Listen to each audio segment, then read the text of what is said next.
Come and get it, Mask.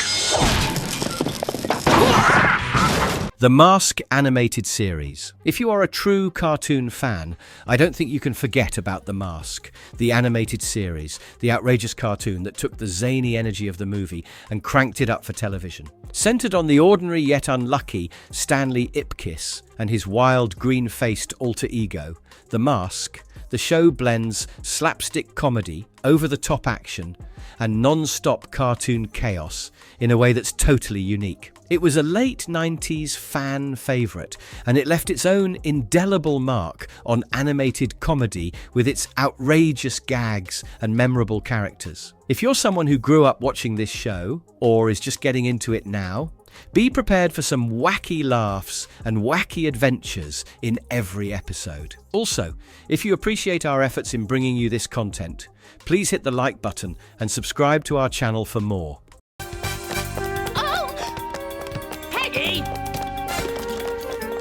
Season 1, Episode 1, The Mask is Always Greener on the Other Side. Stanley Ipkiss is an ordinary guy with a big toothy grin and an even bigger infatuation with the lovely Matilda, the doting bank teller who barely gives him the time of day. But Stanley's life isn't exactly like everybody else's. Why? Because he has the possession of a super green mask that makes him a wild, capricious, cartoon-like hero the moment he dons it. The problem? Stanley can't decide if he should use the mask for good deeds or for his own selfish fun. And to make it worse, there's this nagging voice in his head, always criticizing him for thinking too loud. That voice is a total mood. It feels like your conscience is yelling at you when you know you're about to do something dumb. The comics were originally darker. The animated show softened the anarchy to make it suitable for kids. One day, during work at the bank, Stanley becomes the Mask to foil a robbery. He leaps into action, prepared to be a hero and perhaps impress Matilda along the way. But rather than being impressed, Matilda panics when confronted with that great green face. The robbers escape, and now the police, particularly Lieutenant Kellaway and his sidekick Doyle, are certain that some green-faced freak is terrorizing the city. Poor Stanley. Try being a hero and getting placed on the police blotter instead. The voice of Stanley in the cartoon series Rob Paulson also voiced Pinky in Pinky and the Brain. Only Stanley's loyal dog, Milo, and a ruthless reporter named Peggy Brandt know Stanley's secret. She's a professional, always seeking headlines, so she continues to write stories about the Mask's exploits, though she delights in embellishing the facts for added drama. Meanwhile, Mayor Carnage is losing sleep, wishing to maintain the city's spotless appearance despite growing crime and mayhem. Peggy is essentially that friend who makes your personal narrative's group chat gossip. Mayor Carnage's name is a small Easter egg, an homage to comic book over-the-top villains. It gets gloomy when Matilda, still traumatized by the robbery, abandons her position and departs Edge City, leaving Stanley despondent. But it all gets even more complicated when the deranged but genius scientist, Dr. Ptorius, appears. Ptorius, a mad scientist who literally cut off his own head for maximum flexibility, is fascinated with the powers of the mask. With his gargantuan henchman, Walter, he intends to use the mask to make an unstoppable army. A scientist with a removable head? Top cartoon villain power right there. Ptorius' appearance was based on traditional mad scientists from old horror movies. Desperate to prevent the mask from falling into Ptorius' clutches, Stanley hides it in quick-drying cement, believing that's the last of it. But Peggy and Milo, intent on getting answers, follow him to Ptorius' lab. Bad idea, they get caught. And Ptorius intends to question Stanley. Knowing the cement is not yet dry, Stanley realizes there is but one option. Exhume the mask and go hero mode. Milo should get a medal for being the MVP sidekick every single episode. This episode establishes Ptorius as the overall villain of the cartoon series.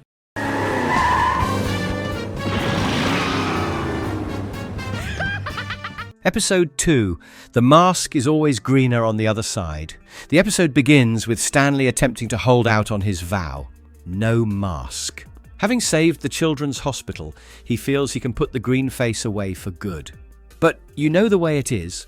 Once you've experienced superhero glory, you can't just stop. Nevertheless, Stanley attempts to lead a regular existence, concentrating on his work at the bank. Stanley declaring, "Never again," is like me giving up sweets after a sugar rampage. Not ever going to happen. The writers deliberately had Stanley's "I quit" episodes be a running joke throughout the series. Things go haywire when Stanley's boss, Charlie Schumacher, drafts him in to assist with overhauling the high-tech House of Tomorrow. It's a smart house with robotic arms, automatic systems, and a whole lot of personality. Stanley decides to lend a hand after hours, but the chaos is already underway. A self-cleaning house, utopian, until it attempts to annihilate the city. The design of the house is a satire of sci-fi depictions of the future, like the Jetsons. Meanwhile, Dr. Ptorius remains on the lookout for the mask. After missing it in his laboratory, he decides to escalate things. He hacks into the House of Tomorrow, making it a killer robot dwelling. Then, for theatrics, Ptorius announces a message to the city, accusing the mask of causing the havoc. The temerity of laying blame for your tumult on someone else is a pure villain maneuver. Tim Curry provided the voice of Ptorius, that ideal combination of campy and creepy. Stanley, still trying to destroy the mask once and for all, hesitates to put it back on. But loyal Milo literally stops him, almost as if saying, "Dude, you're going to need this." At the same time, Lieutenant Kellaway and Doyle arrive, still convinced Stanley is the green-faced menace, and try to arrest him. Honestly, Milo deserves his own hero cape at this point.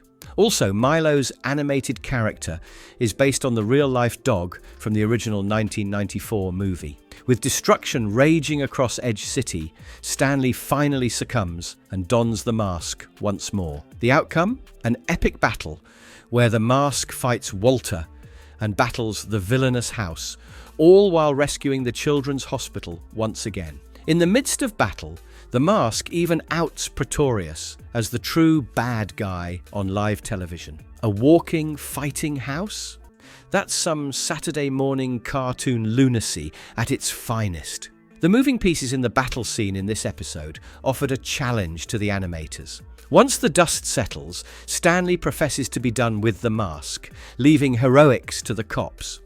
But Peggy convinces him otherwise, and Stanley does an about-face true to form. Cue the classic line, "The mask is going to paint the town tonight. Smoking." And yes, Milo is given one final task, which is to send the insurance forms Stanley forgot. That "smoking" catchphrase will never not be iconic. This line became so popular that it was utilized in all promos for the series. My chariot's equipped with enough features to make Ben-Hur. Episode 3, Baby's Wild Ride. The show opens with the mask being celebrated for having stopped a robbery. Lieutenant Kellaway thinks that the mask is evil and that it is Stanley Ipkiss. Stanley buys a new widescreen television to watch a football broadcast, but his landlady interrupts him.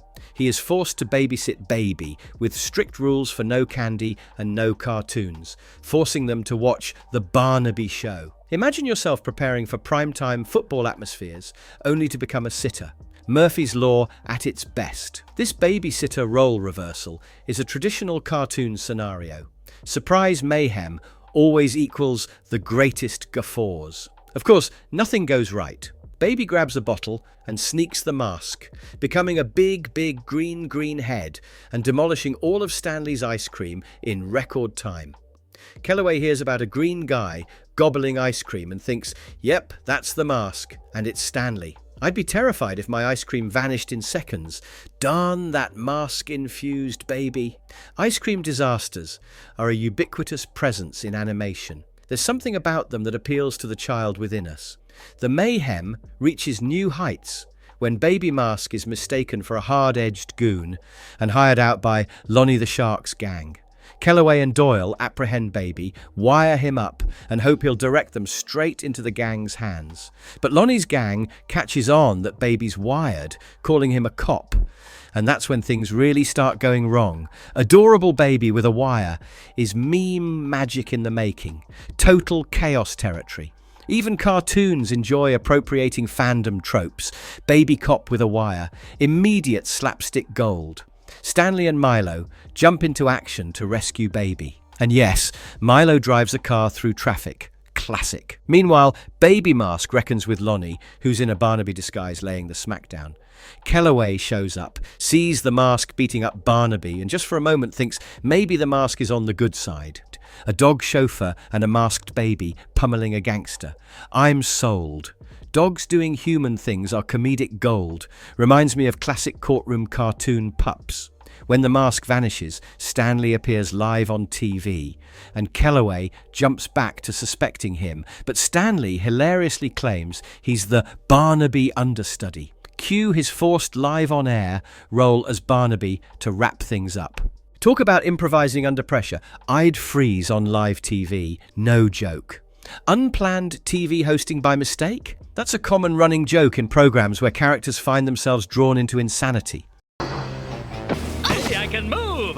Watch me now! Episode 4, The Terrible Twos. This episode brings back the Mask, brimming with his signature winning smile, far-out flair and style, and a completely out-there personality. But Kellaway, he's still convinced the Mask is Stanley Ipkiss, even after Doyle points out they've never been spotted together. Kellaway ratchets up the pressure, essentially keeping Stanley glued to his side 24/7, threatening to reveal all if he ever turns again. He's so focused, even some kids call him a jerk, and they begin planning their revenge. That's an intense way to get someone to become your wingman. Poor Stanley has no chill. Overzealous cops begrudgingly babysitting heroes is a classic of cartoon tension. Two children, Eddie and Doc, fantasize about becoming Insect the Bugman through radioactive bites. Instead, they become mutants, Putty Thing, stretchy and rock hard, and Fish Guy, speaking fish with the ability to breathe air. They become known as the Terrible Two and wreak havoc on a neighborhood bank. Becoming superheroes by accident and turning into crazy mutants? Pure cartoon comedy. Radioactive accidents are a Disney cartoon standby, usually leading to goofy but fun villains. When Edge City is in danger, the Mask leaps into action. Time to mask smash some mutants.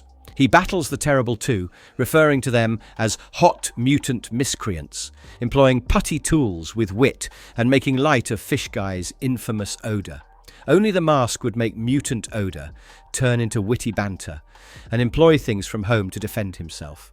The stink joke feels like classic Nickelodeon slime humor. Amid the chaos, Stanley fears Kellaway catching him, but the Mask outsmarts both the mutant and the cop. When Kellaway witnesses the Mask in action in combat by himself, he is skeptical that it's Stanley, but still won't release him from cuffs until he sees them side by side.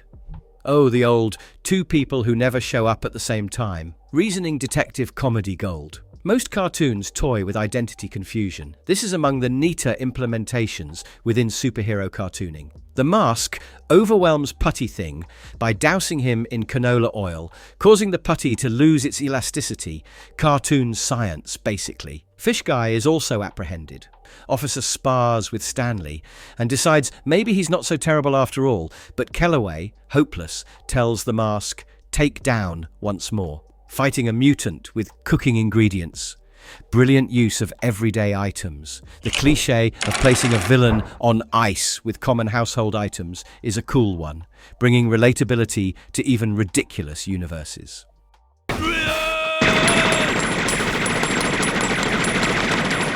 Episode 5, Sister Mask. This episode returns. The Mask full force, with his signature winning smile, flashy attire, and downright manic energy. Stanley, however, is despondent following yet another awful date, courtesy of the Mask embarrassing his date in a food-in-the-face fiasco. In comes Peggy, who hauls him to the Museum of History, assuring a surprise. Yeah, that line can never lead to anything good.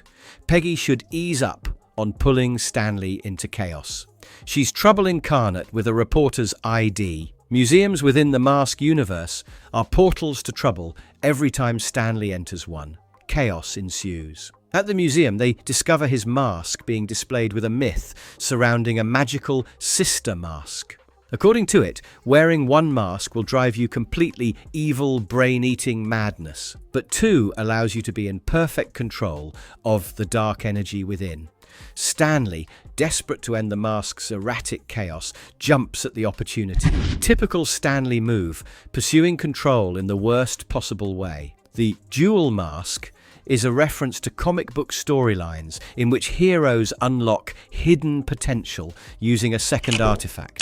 Plot twist: the sister mask is not real. The culprit was a villain named Ptolemy, or Ptorius. Villains always get two names. He planned the entire thing, from the counterfeit exhibit to the lucky tickets belonging to Peggy, all part of it. The sister mask attaches to Stanley's mask, and now Stanley is his reluctant puppet. Honestly, Stanley should have seen this coming a mile away. Red flags aplenty. Ptolemy's lab setup is clearly influenced by the traditional mad scientist layers of 90s cartoons. With Ptolemy's mastery, the mask is deployed on crazy missions to pilfer 4 meteor pieces, each imbued with a special power: invisibility, fire, elastic powers, and rock-like indestructibility. First mission: breaking into a high-security bunker and wreaking total havoc. Only the mask could render grand theft slapstick comedy. These meteors are a nice nod to the original Mask comics, where alien properties tend to be part of the power of the mask. But our hero's not out for long. Milo, the true MVP, swipes Ptolemy's remote, rescuing Stanley. Having regained control, the mask dishes out cartoon-level revenge, ridiculing Ptolemy before offing to the Coco Bango for some well-deserved playtime. Justice served with a side of jazz and dancing. Classic ending. The Coco Bango Club is featured in nearly every episode. It's essentially Stanley's superhero hideout equivalent. Watch me later!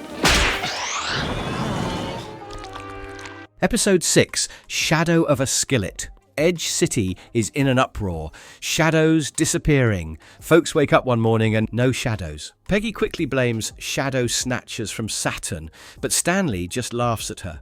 That is, until their friend Charlie loses his shadow and begins aging quickly. Even Milo's shadow gets stolen. Now it's not quite so humorous. Losing your shadow and your youth in one night? Yeah, that's nightmare fuel. The concept of shadow theft was taken from old folklore when shadows were associated with your soul. Stanley dons the mask and sets out to track down the perpetrator. That's where he encounters Skillet, a grotesque, floating face with an evil grin. Skillet breezily informs him that he's lived for more than 4,000 years and has known every previous wearer of the mask, including Attila the Hun and Blackbeard. From Attila to pirates, and even a banker from Edge City, quite the lineup. This is one of the pair of episodes exploring the mask's old world lore, a gem for loyal fans. All Skillet wants is for the mask to tag along to Shadowland and wreak havoc without limits. And if the mask refuses, you can guess the rest. Stanley is deleted forever. It's a devilish bargain liberation for the mask, but at a heavy price. The mask in charge without Stanley? That's a disaster waiting to happen. Shadowland is visually inspired by surrealist art. Look closely and you'll spot references to Salvador Dali. The mask plays along, pretending to agree, but first he demands Skillet return all the stolen shadows. Skillet complies, restoring Charlie, Milo, and the rest of Edge City to normal. Never underjudge the mask, he's smarter than his zany personality admits. Charlie growing old quickly is a smart animation touch. Even the voice actor cast him with a deeper voice to sound older. When the clock reads the 13th hour, Skillet must go back to Shadowland. But the mask turns the tables, using Skillet's own shadow against him. Deprived of his abilities, the ancient arch-villain is an ordinary kid. Shadow thief, immortal to a schoolboy with homework, chef's kiss. This is the only episode where a villain receives a rehabilitation ending, kind of. Bad guys, slice the bad guy, chop the bad guy, dice the... Episode 7, Bride of Ptorius. The show premieres with the mask in free-for-all mode, boasting his flair and style, deco hip-hop flip-flop, and totally out-of-my-mind attitude. But he's determined to stop villains, warning that baddies better start decorating their prison cells. Ptorius, however, has something gigantic and foreboding in store. He's looking for his ideal bride ahead of the comet Sssmo's arrival near Earth. His idea? To crash Edge City with the comet, destroy humanity, and establish a new race of superhumans with his bride. Marriage won't fix him, but therapy might. The name of the comet, Sssmo, is actually a playful reference to the show's animation studio at the time. Stanley, on the other hand, is an isolate. He hasn't been on a date in 3 years. He longs to find someone special, someone reserved, studious, and klutzy like him. So, he subscribes to a dating agency and meets Evelyn, officially her dog Esmeralda, first. He asks her over to observe the comet with his telescope. Blind dates and dogs. What could go wrong? Evelyn is performed by the same voice actress who performs a number of background characters, a nice Easter egg for enthusiasts. When Evelyn shows up, Stanley attempts to impress her, but when he's wearing the mask, all bets are off. Immediately, Evelyn dons her own mask, unveiling a green-faced, wild, fierce version of herself.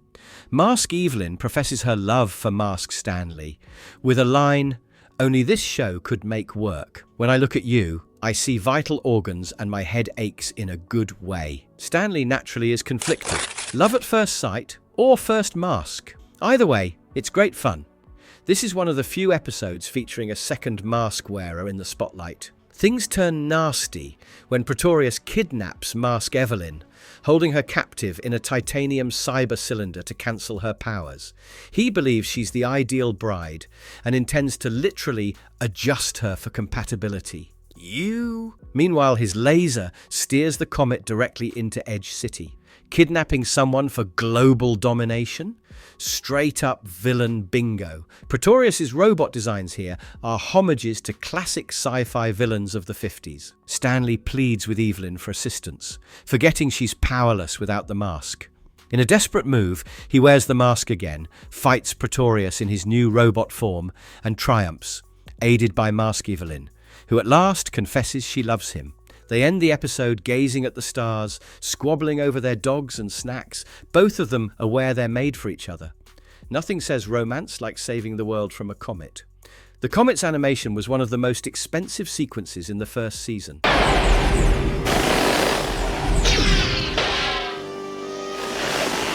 Episode 8, Double Reverse. This show begins with the Mask swaggering his trademark mayhem, flair and style, giant grins, and complete insanity. But below the surface, Stanley is seething. His supervisor, Charlie, is getting on his nerves, his truck is broken, and his love life is non-existent. With a sense of being a human doormat, he gets a consultation from Dr. Newman, the city's quirkiest shrink. She says that the mask is his inner child and pushes reverse psychology. Therapy in cartoons is either brilliant or a total disaster. Guess which this is? Dr. Newman's approach is straight out of those vintage draw inspiration from vintage 80s comedic therapy bits. Stanley mimics the mask without wearing it. Joe Blow, meanwhile, reads the same self-help book elsewhere in town and inadvertently becomes a villain known as Kablamus, the Exploding Man. His shtick: he's literally indestructible and blows up on demand. Think about sharing a book with another person and inadvertently making them a supervillain. Kablamus was a one-off character created especially for the animated series. Stanley's Wacky Stan act surprisingly does. He gets a promotion to executive bank manager and even gets a date with Violet. Dr. Newman, though, becomes concerned and wants to do a double reverse to restore the old Stanley. But Wacky Stan, he loves the limelight and won't give it up. Power corrupts, even Stanley. This is the only episode where Stanley briefly outranks Charlie at the bank. Chaos erupts as Kablamus wrecks the city, and Stan learns the mask has stopped working. It turns out that his pretended confidence disrupted the link. The mask only thrives with old, insecure Stanley. Talk about an identity crisis, literally. The episode similarly delves into the psychology of alter egos, a common theme in superhero fiction. To set things right, Stanley embarrasses himself, allowing everyone to walk over him once more. It isn't effective until he finally accepts being plain old Stanley in a confrontation with Kablamus. The mask arrives just in time to switch Kablamus's plutonium primer with a popcorn primer, deflating the villain like a balloon. Only the mask could redeem the day with popcorn. Kablamus is never seen again, but fans' speculations are that he survived the popcorn incident. By the end of it all, Stanley loses his promotion and his date, but he's happy. Sometimes being plain old Stanley is just fine.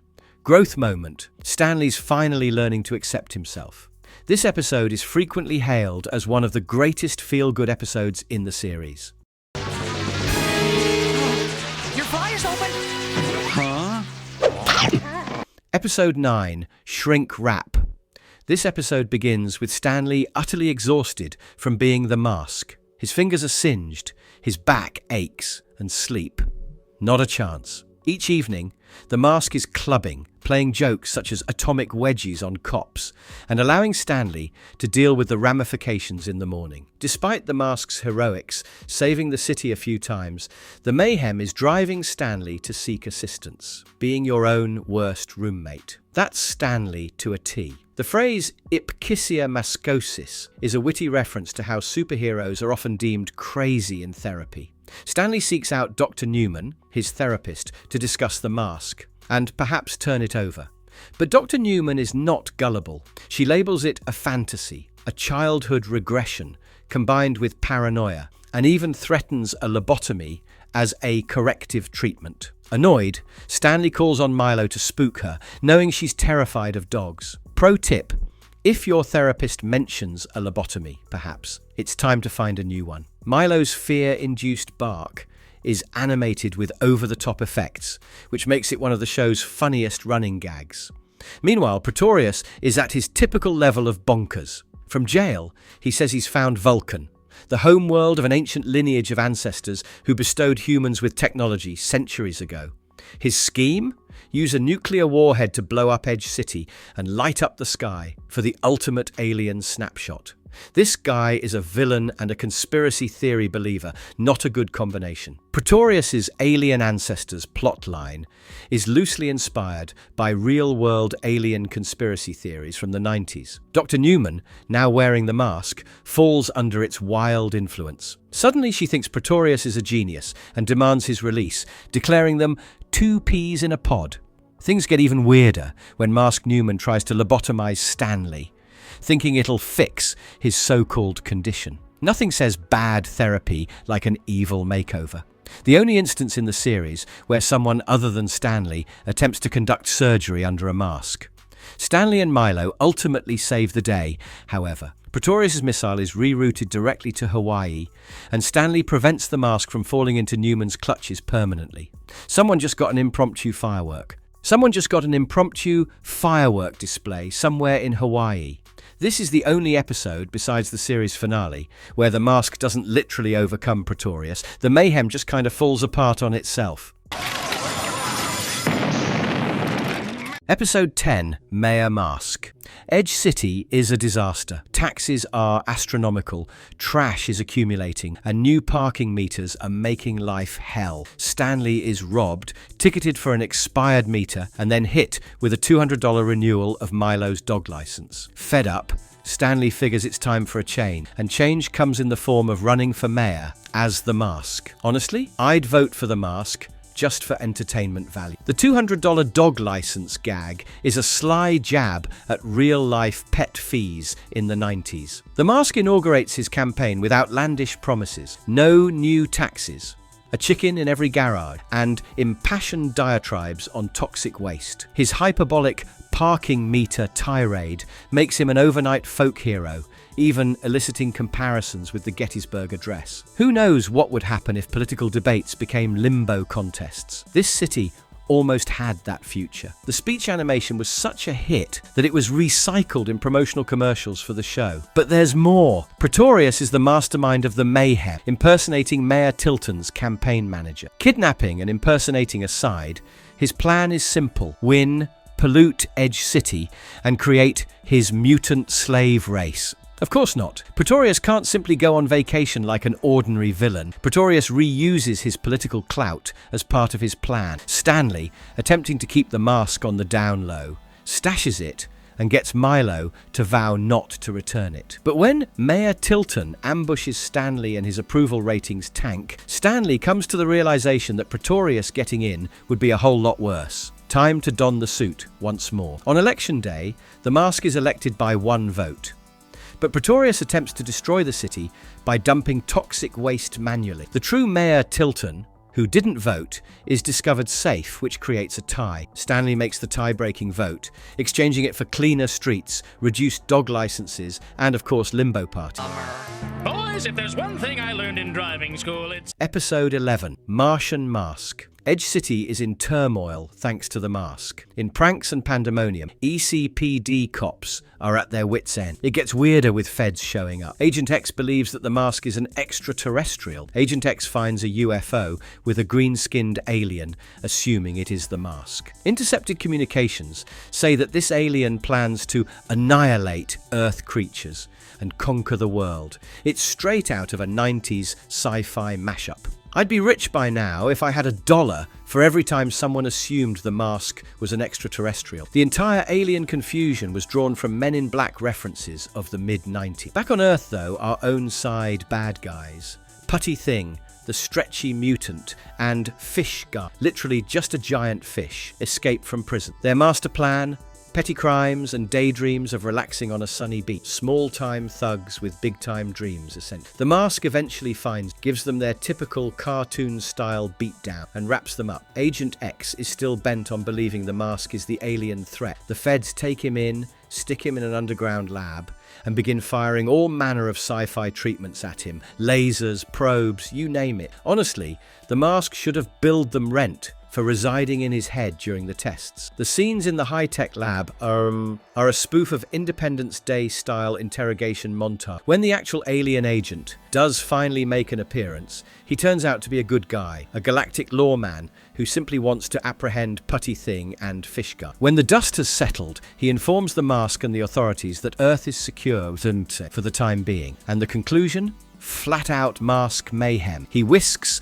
Putty Thing and Fish Guy off for a beach vacation. But as soon as Putty exposes himself to the salt water, his abilities disappear.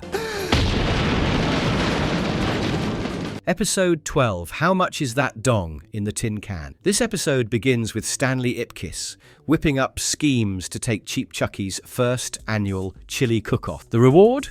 A cool $10,000. Stanley's secret ingredient is a yam chili recipe and, naturally, his faithful dog Milo in tow. But here's the surprise. Sleazy Cheap Chucky, contest MC extraordinaire, is completely bilking everybody. The prize money? Bogus. The origin? Shady. And Stanley begins to realize something odd is going on at Chucky's plant. If somebody's hosting a chili contest with cheap in their name, that's your first clue something's off. The title's a play on the song How Much Is That Doggy in the Window, with a bizarre mask spin. Things get interesting when Wilhelmina Boubast, a famous dog napper and escaped convict, blows into town. She's fixated on Walter, the brooding, hulking enforcer from Edge City, and attempts to rope him into her crime wave, and perhaps a little love. Eek! In the meantime, Milo, the resourceful pup that he is, discovers the mask and puts it on, becoming Mask Milo. Cue utter pandemonium, from silly battles with Walter to crazy stunts that only a dog who has a magic mask can execute. Mask Milo episodes are always 10 out of 10. That little fella steals the show every time.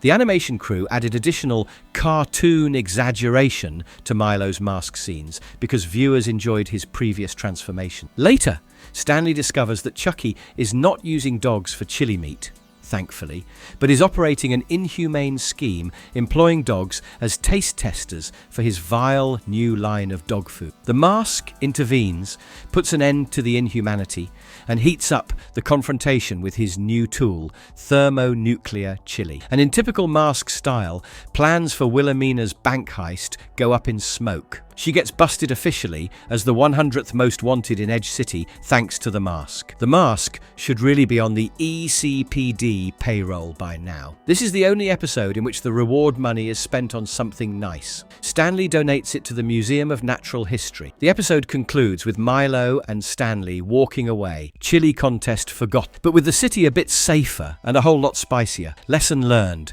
Never trust a guy named Cheap Chucky, but always trust a dog in a mask. Episode 13, All Hallows Eve. It's Halloween night in Edge City, and you know what that means. Stanley Ipkiss dons the mask, prepared to unleash his winning smile and his absolutely positively bonkers personality on the world. But this Halloween has a ghostly twist. Enter Skillet, the so-called Prince of Shadowland, a creepy 4,000-year-old kid who maintains his youth by pilfering shadows. Spooky, eh? It turns out that Skillet has a score to settle with Stanley. He's furious that Stanley sent him to school. Yep, school.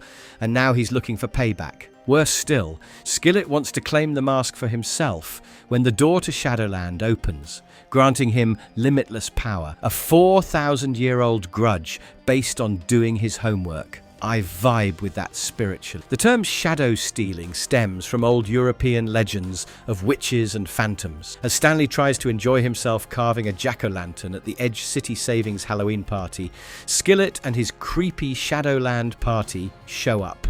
Say hello to Billy Mask, Ila, and Nrim, all former mask owners who desire their toy to be returned. But the mask is ready to take the hit, Halloween style. He even refers to himself as Count Maskler, naturally, and fights the monsters in classic cartoonish style. I wish I could fight monsters, dressed up like a vampire. Just saying. One of the few times the mask gets spooked briefly and then turns the battle into a comedy routine. Without the mask, Stanley runs for his life from the ghoul gang. At the party, Skillet tries to get the mask from him, but Stanley places it in a pumpkin like a complete genius. Next, a big find, uttering Kazam, spelled backwards, sends the Shadowland monster away immediately. So what does Stanley do? Tricks Skillet's minions into saying it, zapping them back to the spooky realm they originated from. At last, the mask disempowers Skillet by reclaiming his shadow and sends him on his way to Shadowland where, as the mask quips, homework doesn't exist. Greatest Halloween episode ever, scary, hilarious, and just the right level of pandemonium. All Hallows Eve was included in a Halloween special marathon in 1996.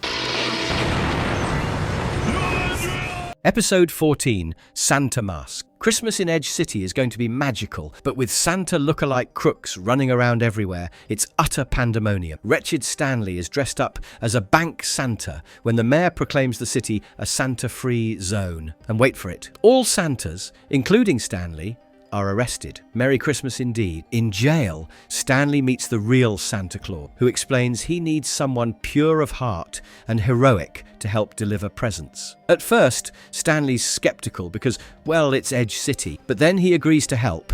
And with the mask on, he transforms into Mask Santa, the craziest, fastest Santa you'll ever see. If Santa ever needed backup, I'd want it to be the mask. Instant delivery guaranteed. Mask Santa soars across the sky, delivering presents, tossing in some of his characteristic zany one-liners, such as advising a child to invest in a racehorse rather than a rocking horse. But there's always trouble brewing. Lieutenant Kellaway, not a believer in Santa, attempts to arrest airborne Mask Santa. With some fairy dust, the mask escapes unscathed. Then it gets wackier. A brilliant scientist abducts Mask Santa to analyze his bottomless magic sack, hoping to crack the code. Image explaining to your boss, "Sorry, I was kidnapped for my Christmas sack." The magic sack joke is a reference to ancient Warner Brothers cartoons in which bags never depleted their tricks. Mask Santa manages to break out in the end with the Ghosts of Christmas as diversion, then defeats a group of thieves by forcing them to sing Jingle Bells and, on a humorous note, wielding fruitcake as a weapon. As chaotic as things get, he completes his gift delivery schedule just in the nick of time. The true Santa is freed from prison. Christmas is preserved, and Edge City awakens to gifts under each tree. Honestly, this is the Christmas chaos we didn't know we needed. The flannel shirt Stanley is given at the end is a reference to the comic book version of The Mask, where Stanley regularly wore a relaxed plaid. The episode closes out with Stanley smiling, knowing that yes, Santa is real and rescuing Christmas is a pretty awesome job. I know. Episode 15, Split Personality. This episode opens with Stanley Ipkiss being his usual self, concocting his normal life into total madness, being the Mask. He's got pizzazz, swagger, and that totally out-of-my-mind spirit cranked to 100. And breakfast? Religion for this guy. Pancakes first, then pandemonium. By the time Stanley shows up to work, the chaos has already begun. In walks Chad Bozak, our new hotshot guy at work. Stanley instantly recognizes him from high school, and boy, oh boy, Chad does too, unfavorably. It appears that Chad still harbors revenge for that famous woodshop prank, in which high school Stanley super-glued random things to people's heads. Honestly, if someone glued a stapler to my skull in high school, I'd hold a grudge too. Things become strange quickly. Stanley discovers what he believes is only a strange piece of wood washroom key, but soon realizes it's the second half of his magical mask. Plot twist. Chad already possesses the first half. In a wild struggle, the mask becomes completely separated, and Stanley is left with one half and Chad has the other. Here's the clincher. Half a mask still has utterly remarkable powers. Stanley finds this out fast, as during his personality literally halves, he's alternate anxiety-stricken Stanley. Half a mask is equal to double the identity crisis. One of the rare scenes that explores the mask's magical rules. No shock it can be shared through bonding or even split apart. The mayhem keeps rolling as Stanley orders a red-hot battery acid pile driver and savagely mocks some Halloween yuppies. Meanwhile, Chad, now sporting his own half-mask abilities, goes whole villain, becoming an evil clown king of chaos. He goads Stanley into a confrontation in the Edge City High woodshop, the site of their high school angst. If your foe invites you to a high school showdown, you know that you're living in a cartoon universe. Chad's sinister clown alter ego was based on 90s comic book villains, particularly the Joker and Carnage. The battle at night school is classic mask craziness, wacky gizmos, wet willies, and even an anti-wedgie security system come into play. Both Stanley and Chad are completely unchecked, their half-mask abilities creating a war zone of cartoon carnage in the woodshop. In a perfectly timed surprise, Stanley is able to steal Chad's share of the mask during the fight. The two parts fuse, and whoosh, full mask powers again are in Stanley's grey. In a perfectly timed surprise, Stanley is able to steal Chad's share of the mask during the fight. The two parts fuse, and whoosh, full mask powers again are in Stanley's grasp. Chad, having lost his powers, immediately loses the bad boy image and offers an abject apology, acknowledging that it's time to move on from the past. Nothing humbles you quicker than losing godlike powers in front of your high school nemesis. This is the one episode in which the mask completely rejoins from its divided state, replenishing its magic for the remainder of the show. The show ends with Chad departing Edge City to start anew, and Stanley celebrating his triumph, breakfast plate in hand, of course. Hey, ow! No, come on, would you? I'm not a ow! Season 2, Episode 1, A Comedy of Eras. The show begins with the Mask in his full feral attire at Coco Bongo. It's just another night when Dr. Amelia Kronos arrives. But it's not to order a drink, it's to order plutonium. The Mask tries to fend her off with his quirky one-liners, but Kronos has waited for him. She reveals her time machine, knocks him out with it, and is gone, leaving the Mask and Milo both in disbelief. Only on this show could a chill night out become time-traveling chaos. Dr. Amelia Kronos was created as a parody of vintage mad scientist villains from vintage sci-fi serials. But the real problem begins when the Mask and Milo awaken in a world turned completely around.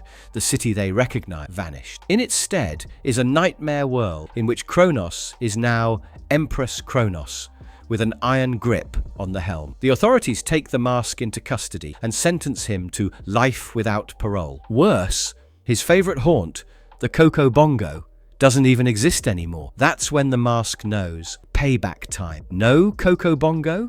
That's effectively a personal apocalypse for the mask. The future dystopia in this episode takes its cues from Blade Runner and Metropolis. With the time machine stolen, the mask travels back in time to set things right, but overdoes it. He finds himself in a pilgrim colony centuries ago, and his flashy green suit immediately makes him a warlock. The townsfolk begin throwing tomatoes at him as they chant witches. Smug as always, Kronos pops in to reveal she's been here for 2 weeks, setting up her trap, while the mask's mystical mask is stuck 3 centuries forward. Time travel, just to be bullied by individuals with no fashion sense. Fortunately, Milo rescues the situation by getting back the mask, allowing the mask to power up once again. With all his strength, he confronts Kronos, and her highbrow stopwatch abilities no longer apply. The villagers, now sure she's the actual witch, sweep her off, while the mask chooses to leave her behind. Back in his own time, the mask discovers all back to normal, the Coco Bongo rebuilt, the city secure, and his crazy lifestyle absolutely intact. Milo officially receives the award for Best Sidekick of the Year. This is one of the few episodes in which Milo is the actual hero, and not merely comic relief. Have no fear. Episode 2, Goin' for the Green. Edge City is abuzz. A spanking new stadium is opening, and Colonel Boomerard Claxton, the visionary responsible, is playing this as his pièce de résistance. He's promising to revamp the city and lure a deluge of investors. But there's just one thing wrong. He believes the mask is a joke and not the ha-ha variety. So he runs a large ignore the mask campaign to get everyone to forget about him. Bad move, Claxton. Disregarding the mask is like disregarding a parade band in your living room. Not possible. This is one of the earliest times in the series that the mask is actually insulted and openly craves attention. The excitement of the stadium reaches a fever pitch when Claxton declares the Edge Games, a crazy contest against Centerville. Stanley Ipkiss, of course, is drafted into representing the bank during the game, and he's dead set on doing it without the mask for once. But reporter Peggy Brandt starts digging deeper and uncovers Claxton's dark secret. He's been dumping toxic nuclear waste right under the shiny new stadium. And guess what? That toxic waste has turned the swamp below into a playground for giant swamp monsters. Nothing says grand opening like mutant swamp creatures crashing the party. The toxic swamp subplot is a reference to such 80s monster movies as The Toxic Avenger. While monsters are rampaging during the championship game, Stanley is reluctant to don the mask and save the day without it, wanting desperately to be a hero in his own right. But when the stadium actually begins to crumble, he knows it's mask time. With the green face back in business, mayhem becomes heroics. The mask battles the swamp monsters, saving the terrified crowd, and then takes the fight straight to Claxton. In true dramatic flair, the mask forces Claxton to spill the beans, and with 50,000 people watching live, no less. If you're going to confess to a crime, why not do it in front of a stadium full of witnesses? One of the few times the mask acts the hero straight rather than a prankster, with more emphasis on rescuing the city. Through it all, the stadium is rescued, Edge City takes home the Edge Games, and the mayor drops the Ignore the Mask campaign altogether. But Lieutenant Kellaway isn't buying it. His suspicions about Stanley and the mask are only more entrenched. Kellaway should get a medal for being the only person in Edge City with working brain cells. But there's just one thing wrong. He believes the mask is a joke and not the haha variety. So he runs a large Ignore the Mask campaign to get everyone to forget about him. Episode 3, Flight as a Feather. This one is off with utter pandemonium, even for Mask. Mask is in the midst of a Swedish karaoke competition, set to destroy the house with his crazy performance. But midway through his showpiece number, his lucky feather falls right out of his signature hat and wafts away into the city. Worst case scenario, choking your lucky charm while performing. The lucky feather comes straight from old school cartoon humor, like Bugs Bunny's rabbit's foot joke. The mask launches into a frantic chase, but the feather isn't as easy to snag as it seems. Stop number 1, Mayor Mortimer, who snatches it and begins using it as a dandy quill to sign some new proclamation for Bavarianville. Enter Cookie, the mayor's angry ex, who bursts in with dynamite, seeking revenge after being jilted. There's nothing more romantic breakup than a stick of dynamite. The design for Cookie in this episode was loosely inspired by the early Looney Tunes femme fatales. The feather doesn't rest there. It drifts again and into the hands of Crisco, a flamboyant performance artist who makes it the focus of an over-the-top work about corporate greed. The mask bursts in to claim it back, and mayhem ensues. Paint splattered everywhere, people yelling, and somehow the mask is blamed for triggering an avalanche in the heart of the city. Only the mask could make a lost feather a crisis of city-wide proportions. The avalanche sequence is an homage to traditional slapstick chases in Tom and Jerry. Now the whole town thinks the mask is the villain, and a full-on angry mob is after him. He finds himself cornered in an abandoned windmill with nowhere left to run. But this is the mask we're talking about. So what does he do? He bribes the mob with snacks, specifically gooey, delicious s'mores, turning an angry crowd into a happy picnic. If I ever organize a riot, just give me chocolate. Crisis averted. A rare case where a meal, instead of a mayhem, is the hero. The feather at last floats back into the mask's hands, just in time for him to return to the karaoke competition and complete his performance in style. And yes, he wins the contest, because who else can possibly sing over a green-faced cartoon tornado? Frankly, the feather needs to have its own spin-off at this point. Audience members adored this episode so much that the lucky feather was used as a running gag in fan art for years. Episode 4, The Good, the Bad, and the Fish Guy. This episode begins with Stanley Ipkiss receiving some very bad news from his boss, Bank Package. Nothing to fuss over, huh? Stanley goes to the airport, but naturally it doesn't go well. He encounters two old familiar troublemakers, Putty Thing and Fish Guy. Their sinister scheme, to stumpify anything and everything in their way. Of course, Stanley puts on the mask and leaps into action, transforming the peaceful airport into a circus of confusion and slapstick pandemonium. Only the mask can turn airport security into a Looney Tunes cartoon. The word stumpify was ad-libbed in a voice recording. It became a running gag. As the fight breaks out, Fish Guy begins to feel inadequate. Poor guy just needs to be heard. And then, jackpot, he discovers the mask. The moment he puts it on, boom! He becomes ultra cool mega shark dude. A brawny, mega strength, totally rad version of himself. With shark dude causing havoc, Stanley knows he's out of his league. In a surprising turn, he joins forces with Putty Thing to retrieve the mask. The odd couple executes a madcap scheme, resulting in a dizzying cartoon-grade fight through the airport terminal, joining forces with your arch-nemesis to battle your other arch-nemesis. Saturday morning cartoon peak energy. The Mega Shark makeovers are a spoof of 90s surf and skate culture, with hyperbolic slang to boot. After a few zany turns and twists, Stanley succeeds in reclaiming the mask, but just in time for Lieutenant Kellaway to arrive on the scene. And, in true Kellaway style, he arrests the mask and Stanley for assisting criminals, totally unaware of who the bad guy is. Even in custody, Stanley in the mask once again halts Putty Thing from destroying even more. It's crazy, it's heroic, and yes, it's funny. By now, Kellaway is in debt to Stanley for a thank you card, at least, and perhaps a fruit bouquet. This is one of the few episodes where the heroics of the mask are recognised, well, kind of.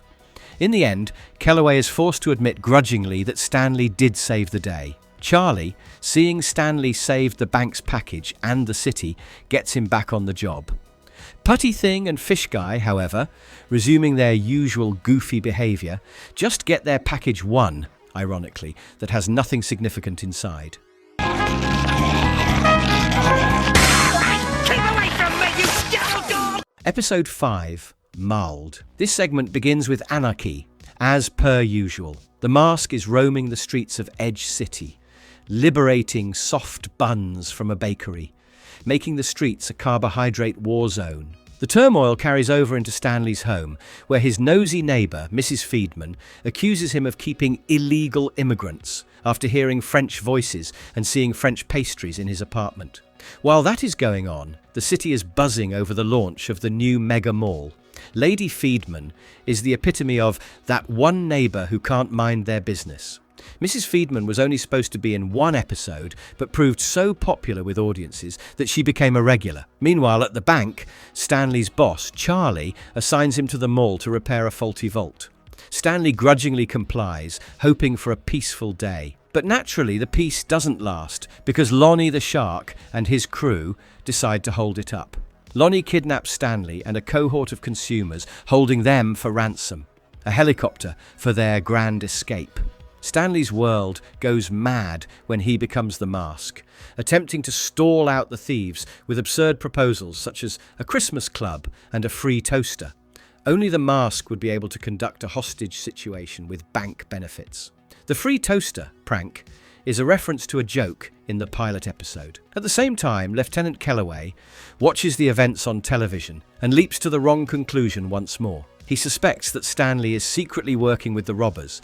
A theory that grows even wilder remembers the failed bakery heist and Mrs. Feedman's gossip about illegal Frenchmen. The mask soon has the upper hand. In an over-the-top, laugh-out-loud confrontation, he employs Grandpa Mask's instant ice flakes to immobilize Lonnie's crew in mid-air, halting the heist dead in its tracks, literally. Forget pepper spray. Instant ice flakes are the real champion here. This is one of the only episodes where the mask relies on cold-based abilities, a tip of the hat to classic superhero cartoons. Ultimately, Lonnie is captured, the hostages are unharmed, and the city is abuzz with news of another mask triumph. But being true to character, Kellaway still thinks Stanley is the true mastermind of the mayhem and continues to attempt his arrest. Back home, Stanley's just trying to relax, but Mrs. Feedman is outside demanding answers about the illegal Frenchman and complaining about pastries. In my life, Stanley is worthy of a medal for tolerating his neighbour and his boss. The mega mall environment was conceptualized based on an actual California mall, where the animators took time to observe. Glum, little soldier. Put on a happy face! Episode 6, Channel Surfin'. This episode features one of the mask's wackiest villains, Channel Surfer, aka Raymond Nylon, the consummate TV addict. His evil origin story? After his beloved show, Pointy Peaks, is axed following protests from its fans, he goes ballistic. Incensed, he concocts a plot for revenge against Edge City, looking to force the world to watch what he deems true quality television. Yep, that's right. Edge City is about to get a crash course in bad TV. Picture someone getting so angry about a show being cancelled that they go whole supervillain, understandable but also frightening. Channel Surfer's persona is a spoof of hardcore TV fanatics and soap opera addicts of the 90s. With his wacky power over TV signals, Channel Surfer embarks on an electronic shopping spree. When the mask attempts to intervene, things get crazy. He actually traps the mask in the television.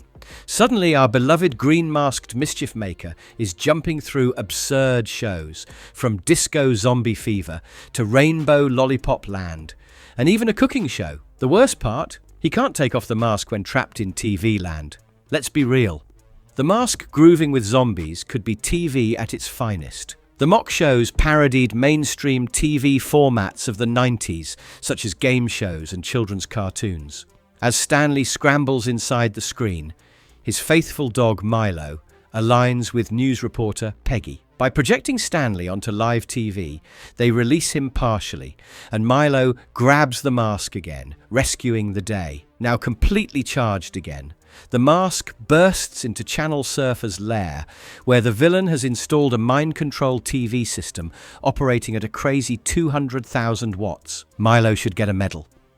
This dog does more hero work than most sidekicks. This is one of the earliest episodes where Peggy and Milo actually work together to rescue Stanley. Channel Surfer isn't finished yet. He shows his secret weapon, the octopus. But the mask, in his typical disorganized brilliance, tricks him into wishing for a pesky itch. One wish. and the bad guy is roaming around with a television taped to his noggin. Normalcy resumes, and even after all the pandemonium, Stanley is back to being a couch potato once again. Some things don't change, including Stanley's affection for bad TV. Channel Surfer never actually comes back in the series, so this is his only spotlight episode. Your pitiful rays can't harm me. Season 2, Episode 7, Mask au Gratin. This episode begins with Stanley simply wanting a quiet night at home. But no such luck. Mrs. Peenman drags him into hosting her archaeologist niece, Jennifer. Things heat up when Jennifer simply flashes him an ancient Mesopotamian amulet she borrowed from Gorgonzola's tomb, an evil half-sister of Parmesano. Legend has it that the amulet is cursed and causes a monstrous change when the moon is at its third quarter. Nothing tops, "Hey, I may be cursed. Want to grab some lunch?" for discovering the first meeting. The titles Gorgonzola and Parmesan are wordplay on well-known Italian cheeses, an inside joke in this episode. Sure enough, when night descends, Jennifer becomes Gorgonzola, a giant monster with odd cheese-based abilities. Her first act of mayhem, transforming the Edge City Bridge into a block of Swiss cheese and wreaking pure havoc downtown. The Mask springs into action, quipping he's lactose-intolerant man to deal with her milk-based mayhem. The sight of a giant cheese monster destroying a city is comedy gold. The animation team is said to have had the time of their lives crafting Gorgonzola's cheese powers, such as melted cheese blasts and cheddar shields. Things get out of hand when Gorgonzola decides to curdle thousands of mortals during a large football game. The Mask comes to the rescue for a showdown, but soon learns his cheesy stare leaves him weakened, gooey, and helpless. Pondering quickly, he snatches a mirror and deflects her own power back upon her, turning the curse around in the midst of battle. It's the Mask for turning a monster battle into a zany mirror stunt. This fight is one of the few instances where the Mask almost loses in the series before making a clever comeback. With the curse lifted, Jennifer resumes her normal self, none the wiser about her cheesy rampage. She even teases about wanting a cheese omelette, as Stanley silently basks in the credit for saving her. Edge City goes back to normal, at least until the next Mask-induced catastrophe. In good faith, Jennifer adapting so fast after almost levelling the city is TV show magic. This episode is the first where the Mask expressly refers to himself as lactose intolerant, a joke that appears in subsequent episodes as well. Seamus calculation. Them boys gotten too big for their britches. Season 2, Episode 8, Jurassic Mask. Stanley, in the guise of the Mask, plays loud music on a Friday morning, disturbing the bank clerk neighbour who craves peacefulness after late nights. He insists upon less noisy mornings or a later pickup of trash. To his own amazement, the Mask agrees, calling it civilized verbal communication.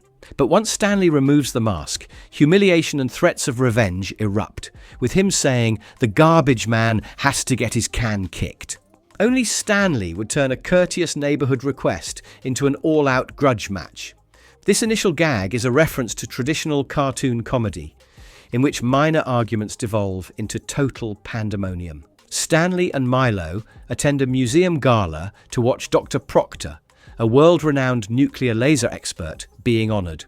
Pandemonium erupts when Proctor, to demonstrate his product in action, provides the dinosaurs with a blast of his laser to bring them to life, and they leap to action with unholy metal hunger. Bypass Jurassic Park. This is Jurassic Mask, sheer cartoon insanity. The dinosaur designs were taken from vintage claymation creatures of the 1950s science fiction movies. The pandemonium erupts throughout Edge City. The resurrected dinosaurs destroy the Thomas Jefferson Bridge, for which the mayor immediately changes the name, and even demolish the city's radio tower. The entire city is in a state of panic. Meanwhile, a sleazy salesman named Don Popo unintentionally sprays the dinos with his growth formula, enlarging the prehistoric beasts into even more destructive creatures. Why does every tragedy that happens in Edge City happen 10 times as badly? It's like a natural law there. Don Popo is a recurring character throughout the series, usually the inadvertent origin of citywide catastrophes. With skyscraper-sized dinosaurs rampaging through the city, it's up to the mask to clean up the mess. Don Popo frantically works on developing an antidote, a reverse growth formula, while the mask performs insane stunts to keep the dinos busy. In a climactic, frenzied confrontation, he succeeds in shrinking the gargantuan reptiles down to harmless museum proportions. Seeing the mask fight dinosaurs is like having Bugs Bunny in Jurassic Park. Pure pandemonium, but funny. This episode was one of the season's highest rated due to its gratuitous action scenes. Now that the city is secure, Stanley removes the mask, heads home, and attempts to act like the whole thing never occurred. And quick, Season 2, Episode 9, You Ought to Be in Pictures. This episode begins with Edge City becoming Hollywood Central. A big movie shoot is going on directly outside Stanley's house, featuring Sly Easternegger, the world's greatest action hero and media sensation. Stanley, who only wants to prepare for his important accounting test in order to get a promotion at the bank, can't take the constant commotion. Fed up, he growls, this time it's personal. And of course, that means it's mask time. Only Stanley would consider battling Hollywood a rational course of action. Sly Easternegger is an unmistakable parody of Arnold Schwarzenegger, combined with excessively theatrical 90s action heroes. The mask crashes onto the movie set, attempting to get a casting call. He's certain his good looks and talent will land him a star, but Sly has other ideas. He embarrasses the mask, deeming him insane, obnoxious, green, and totally untalented. Ouch! Enraged, the mask issues a challenge to Sly, a vicious gauntlet to determine who the true action hero is. Can we all just acknowledge that the mask would completely dominate any reality TV show? The gauntlet sequence satirizes traditional action film training montages with over-the-top music. But Sly is not being tough just for the sake of it. It turns out he has a secret, an actual thermonuclear device masquerading as a movie prop. His scheme? Utilize the blast as the climactic ending to his movie, destroy Edge City, and become a legend with critics, and ensure that the mask doesn't make it either. A nuke as a movie stunt? That's ultimate Hollywood hubris. The thermonuclear device prop was animated with a combination of 2D and early CGI methods, uncommon for the show during that era. Peggy, the ever-resourceful reporter, discovers Sly's insane plan and teams up with Detective Kellaway to try and stop him. Meanwhile, the mask, despite insisting I'm not a hero, hatches a wild plan. He tells Sly that all of his precious movie footage has been moved to the city. If the city blows up, so does the film, and Sly's career along with it. Let the mask himself outsmart an old-fashioned villain with good old-fashioned Hollywood logic. This sly bluff sequence is frequently ranked by fans as one of the mask's best brainy bits in the entire franchise. As the countdown begins, Sly stands down, rescuing the city and his own career too. The mask disarms the bomb in his usual wacky style and threatens Sly that he'll never work in this town again. At home, Stanley finally gets down to studying, only to have another distraction appear outside his window. Classic. Edge City is the worst place to live if you desire a peaceful life. This episode lampoons the Hollywood craze of the 90s, fixation on blowing things up and flashy action endings. Season 2, Episode 10, For All Mask Kind. Edge City is officially out of its gourds over space. Now that the city's new space center is open, everyone has rocket dreams, alien monkey business on their minds, and moon rocks in their sights. The anticipation reaches a fever pitch when officials proclaim that one lucky civilian will have the chance to accompany revered astronaut Gil Headstrong on his next mission. But naturally, things get crazy when Gil's cherished moon rock is pilfered during a tour. Eyewitnesses swear that the burglar was no other than a green-faced space alien. Stanley is so unlucky. By some quirk, he's the public enemy number one, even when he does not mean to be. The character Gil Headstrong is a spoof of every arrogant, macho astronaut from vintage sci-fi series. Deciding to redeem his image, Stanley enlists in the mission. Self-absorbed and wanting to enhance his own reputation, he hand-selects Stanley, thinking the world's biggest loser will give him even more heroic stand. Stanley, now referred to as Mr. Buttkiss by both Headstrong and the mission's sarcastic robot, immerses himself in astronaut training. With a series of side-splitting blunders, the launch somehow manages to proceed, thanks to the robot's capability of overriding any human mistake. It's like getting roasted 24/7 by a robot during astronaut training. Harsh. The voice of the robot was modelled after iconic sarcastic droids,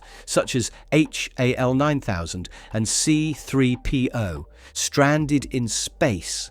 Catastrophe strikes. An abrupt oxygen crisis jeopardizes the mission. And, of course, Headstrong accuses Stanley. But shock! The mask has managed to sneak onto the spacecraft and is chugging stellar oxygen, further complicating matters. Suddenly, they happen upon actual aliens, who are strangely interested in the mask and abduct him and Headstrong. If anyone's going to turn first contact with aliens into a circus, it's the mask. The aliens announce their plan to evaporate Earth's moisture, to wipe out humanity, claiming humans give the galaxy a migraine. Cue an over-the-top showdown as the mask battles their ultimate weapon, the mother of all motherboards, to stop the doomsday device. In classic mask fashion, he flips the situation upside down, saving Earth at the last second. Only the mask would be able to save the world and turn it into a comedy sketch. The title playfully nods to the phrase, "for all mankind," made famous during the Apollo 11 moon landing.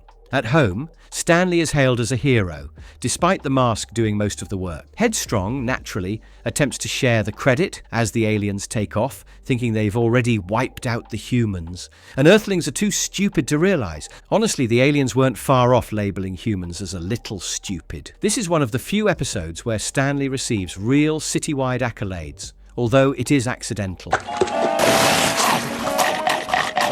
Season 2, Episode 11, Up the Creek. The episode begins with the mask approaching a figure named Frenchie, who's been exploiting an imitation of the Eiffel Tower to swindle people. In typical mask style, he nonchalantly shows he borrowed the actual Eiffel Tower. Meanwhile, Lieutenant Kellaway makes Stanley's apartment the official observation deck of the tower for a whole week. At his wit's end, Stanley just wants to get out of Edge City. Having the Eiffel Tower parked outside your flat, instant tourist disaster. The stolen Eiffel Tower joke is a reference to the old cartoon hack of pilfering famous monuments. Stanley's pal Charlie invites him on a rafting excursion, describing it as a relaxing vacation and saying he'll fix him up with a friend. Stanley, who feels unwanted, begrudgingly agrees, but it turns out badly right off as they become lost, and the girls they were going to meet leave without. Stanley breathes a sigh of relief, thinking at least he's out of the mayhem of the mask. Or so he believes. Iconic last words. At least it's quiet out here. Milo, who has snuck on board for the trip, turns out to be their unwitting hero,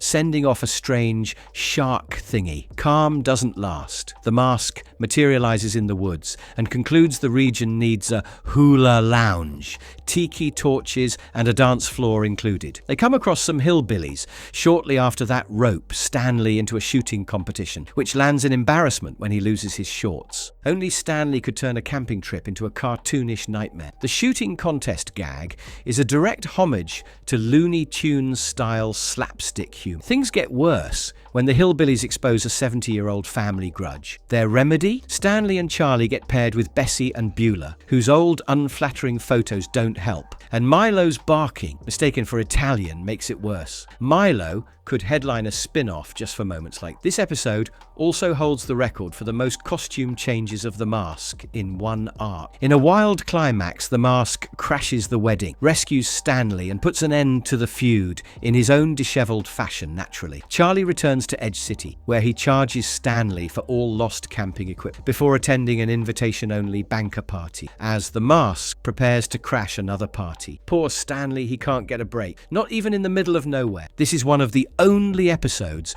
where Milo is the focus of several rescues, cementing his best sidekick reputation. Say it ain't so! Season 2, Episode 12, Boogie with the Man. The episode begins with Stanley as The Mask, winning big at a contest.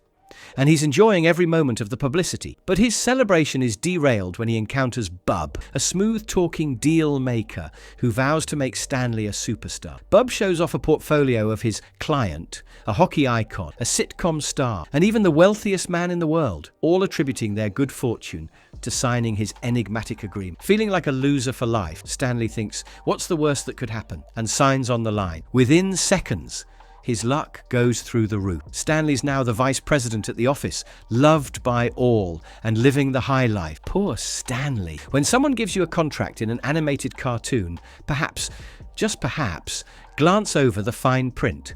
Bub's design as a character is a cheeky tip of the hat to old-timers talent agents of the old Hollywood golden age. But then Bub arrives to pick up. And he doesn't want cash. He wants Stanley's soul, off to what he refers to as a hot vacation spot. Frantic, Stanley searches the contract and discovers a loophole. He can transfer the contract to someone else. Within an hour, brains racing, Stanley attempts to deceive his co-worker Charlie into signing. But Charlie really reads the fine print and declines. Time's nearly expired and Stanley's running on fumes. That's when the mask becomes involved, literally. Can we all agree that without the mask, Stanley wouldn't make it a day? This episode is the first to introduce Stanley and the mask, openly addressing each other in a way almost like two different individuals. The mask willingly takes Stanley's place and is instantly transported to Bub's fiery, smelly sauna. It's less hellish and more hilariously awful. Imagine polyester suits, no condiments for your food, and endless reruns of daytime dog show. But the mask, being the mask, doesn't sulk. He challenges Bub to a disco dance-off at the Coco Bongo. Stakes? If the mask win, the contract is void. If he loses, he's Bub's butler forever. Disco dance-off to get your soul. Only the mask could get away with saying that sounded reasonable. The animators allegedly researched actual disco dance moves from the 70s for the over-the-top dance sequences in The Mask. Midnight arrived, the Coco Bongo is filled with light,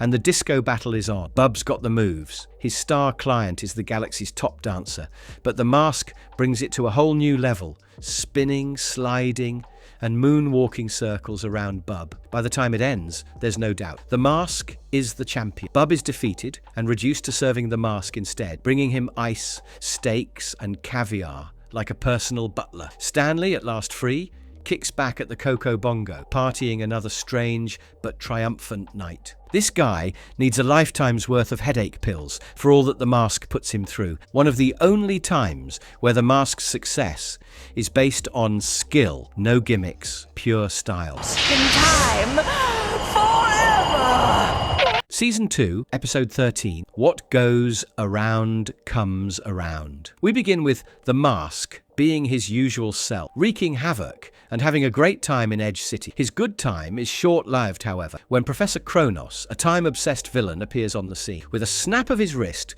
Kronos confines the entire city, including Stanley, in an infinite time loop. Every 30 minutes, it all starts over again. For Stanley, it's not inviting Violet to lunch repeated and having money taken out of his paycheck for dry cleaning over and over and over. Picture Groundhog Day, but with even more chaos and painfully awkward flirting. The repetition was storyboarded thrice to make sure it stayed comedic, not dull. The actual plan of Kronos's. He's leveraging the time loop as a diversion while installing his temporal recycler patches throughout Edge City. At noon precisely, the patches will cause a time warp of sufficient strength to obliterate the city. Why? So that Kronos can fuse with time itself, living forever and in total control. Villainous tradition, anyone? Stanley, of course, remains in the loop, but can't keep up. But when the mask gets hold of him, things begin to gel. This guy picks up faster when there's chaos involved, go figure. Professor Kronos is voiced by the same voice actor who played a time-traveling villain in another 90s cartoon, an Easter egg for keen-eared fans. The mask soon realizes something odd. Whenever the loop is reset, Kronos copies himself. That sparks an idea in the mask's head. If Kronos can reproduce, he can too. In a flash, there's no longer just one mask, but a dozen who are eager to take out Kronos. The face-off is sheer madness. Masks upon masks, gadgets whizzing around, and even Milo chipping in with his own moment of heroism. Several masks in one show. Edge City was not prepared for such a cluster. This episode is the record holder for the most character clones animated in a single mask show, with some déjà vu and a strategically timed silent dog whistle. The mask cuts loose from Kronos' beat. The recycler malfunctions, the time warp fails, and everything reverts to normal just as lunch is ready. With the city secure and time back on track, Stanley, still basking in the mask's assurance, finally invites Violet to lunch at the Coco Bongo. And this time, she says yes. Seriously, Violet should get a medal for tolerating this guy's schedule-breaking shenanigans. Season 2, Episode 14, All Hail the Mask. Stanley loves being the mask and the billiards ace of Edge City. He draws trouble, however, when Chief Lou tricks him and Milo with a free vacation to Coco Bongo Island. Stanley finds, once they arrive, that he is in the servants' quarters, not the luxury retreat that was promised to him. Stanley, their Silent Island Green Man, was their savior from a tsunami more than a century ago. Everybody celebrates their ancient one, while their witch doctor describes him as a pretender and invalidates his legend. Honestly, Milo deserves a medal for putting up with Stanley's constant troublemaking. In spite of the witch doctor's hexes, an earthquake persuades the island dwellers that the mask is their guardian. Taking advantage of the situation, the mask orders crazy upgrades from a pool table to gladiators. Enraged, the witch doctor employs his big pouch magic, transforming him into arbitrary items until he disappears. The villagers, in terror, resolve to make a human sacrifice of the witch doctor to the Great Bog to resurrect him. Only the mask was able to disappear into thin air and yet be treated like royalty. The animation during the transforming scenes is top Looney Tunes energy. All cartoon mayhem. Maskless Stanley is being flung into lava, but Milo retrieves the mask, making a dramatic rescue possible. Next, a tsunami imperils the island, and the mask consents to save it only if he is permitted to depart. With cartoon panache, he sends the wave back to Mommy, leaving with Milo as the islanders worship the legend of the Green Man. Violet should get an award for dealing with his constant plan-derailing antics. Viewers enjoy this one since it shows Mask relying on smarts and strategy over raw power. Season 2, Episode 15, Power of Suggestion. Edge City is abuzz with anticipation for its annual Fluff Festival, a raucous celebration that culminates in the flashy Fluff Ball, the highlight of the evening, announcing the Grand Marshal of the Fluff Parade. Step aside, lofty Lumpus.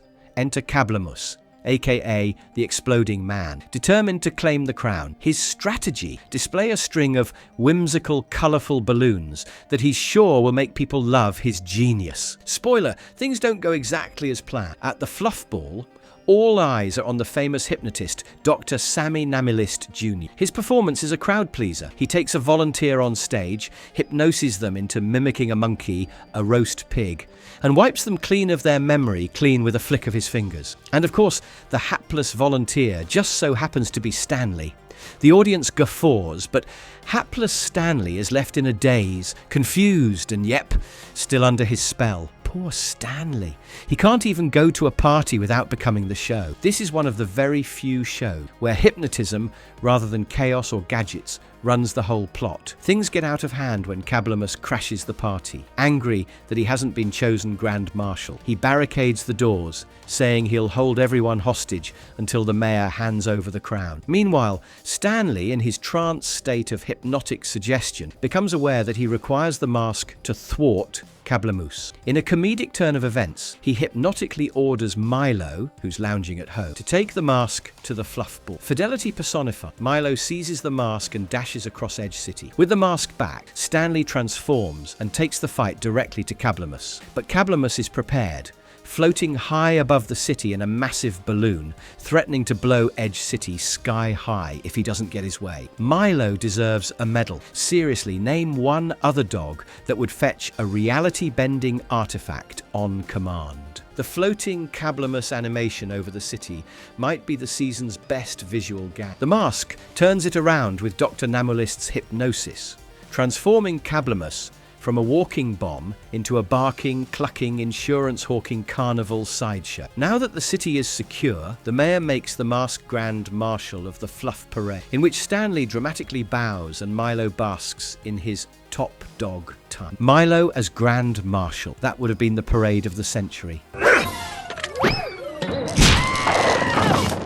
Season 2, Episode 16, Mr. Mask Goes to Washington. The episode begins with the President of the United States coming to Edge City to preside over the opening of its rebuilt downtown. Mayor Tilton, naturally, is in attendance, attempting to schmooze the president in hopes of more government funding with a thinly veiled threat of political favors in exchange. But before things can become too politicized, the mask crashes the party, wreaking havoc by liberating lobsters from a local seafood restaurant. Kellaway views the mask as a threat, but a turn of events makes him a hero after the encounter with the lobsters. Awarded the Medal of Honor and a Secret Service offer, he declines until the president pulls him into the spotlight. Only the mask can transform a seafood catastrophe into a job interview with the president. The first time in the Mask series that the mask directly engages with the US government, and anarchy ensues. Naturally, his day is uneventful with parking detail until the mask crashes a party in DC, jumps in front of President Asamioko for a deviled egg, and touches off a crazy food fight. To Kellaway's amazement,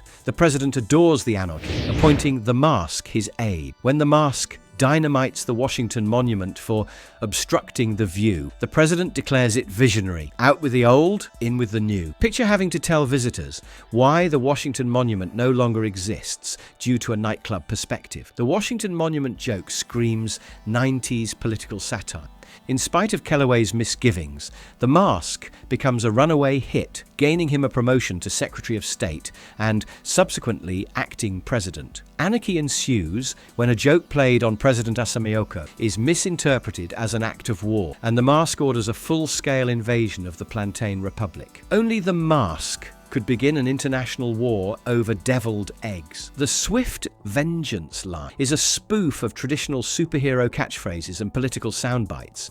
After a wild battle, the mask is apprehended but feigns illness to break free. The Plantain Republic surrenders, bestowing hero status on him and electing him VP. Faced with arrest over a $10 million bribe, the mask laughs it off, fires back with a wise remark, and exits shouting, "Somebody stop me!" Pure political parody, unhinged, absurd, and carefree. Viewers adore this episode for its witty combination of slapstick comedy and political satire, ranking as one of the season's most rewatchable episodes. Hey!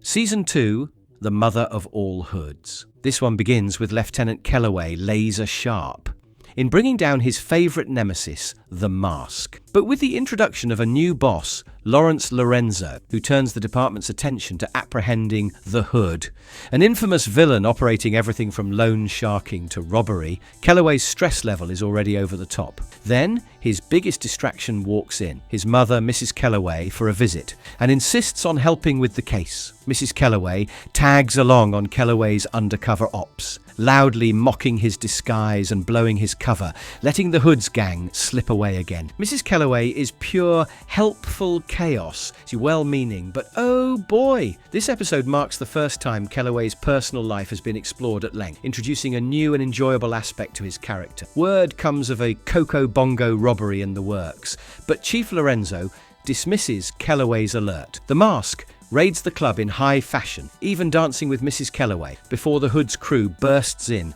and takes her and the mayor hostage, only to expose Lorenzo as secretly a part of the plan. Seriously, in Edge City, you're better off just assuming there is at least one crook in authority secretly. Chief Lorenzo's betrayal was a shock to fans and ranks as one of the season's greatest twists. Even in hostage status, Mrs. Kellaway will not shut up, pestering all, including the mayor.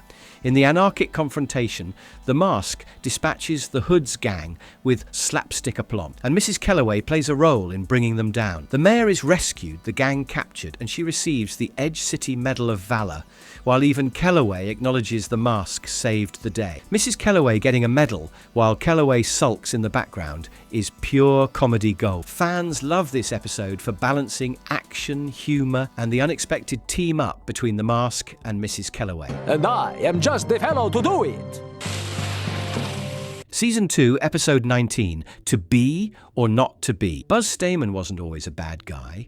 He once was just a university beekeeper, a bit odd perhaps, but nothing too threatening, at least initially. Then his experiments became deemed bizarre and dangerous, and he was booted from the university. Embarrassed and enraged, Buzz made the decision to take it to the next level. He invented a secret formula to get the bees more compliant and to give 4 times as much honey. Sounds like a dream come true for a honey enthusiast. Well, not exactly. Only in Edge City can a science experiment turn somebody into a supervillain quicker than you can say buzz off. Buzz Stamen is a clever pun on the word stamen, a component of a flower, an ironic reference to his bee fixation. Rather than dominating his bees, Buzz accidentally transforms himself into a giant, buzzing, honey-hungry monster. He dubs himself King Bee, or Bee Boy for the cool crowd, claiming his throne over every hive. Armed with his new abilities, he feels invincible, swaggering through Edge City, yelling such things as,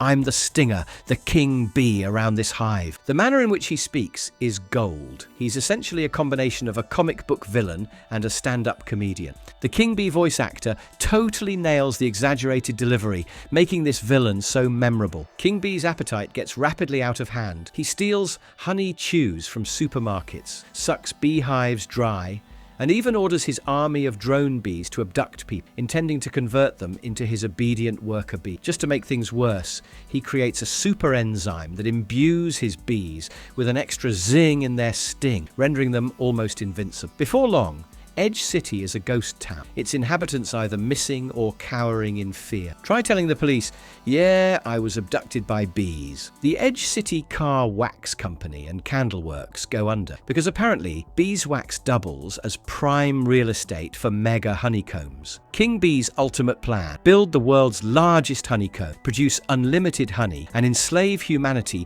to keep his hive thriving. Naturally, this is when the masked Stanley Ipkiss's chaotic alter ego decides to step in. The first showdown happens over stolen honey chews, and it's as ridiculous as you'd expect. The Mask pulls out Grandpa Mask's 5-alarm chili peppers, spicing things up to fight off the bee swarm. The chili pepper trick, chef's kiss pun, completely intentional. The last fight is frenetic perfection, zipping drones, gooey honey traps, and an awful lot of wacky one-liners. The Mask finally discovers King Bee's vulnerability in his backside. With one quick poke, the buzzing pest is vanquished. Buzz returns to his human form, hobbling away with a bruised toe, and complaining about having eaten too much candy. There's nothing like being de-bee-fied in front of the entire city to shout, "Lesson learned."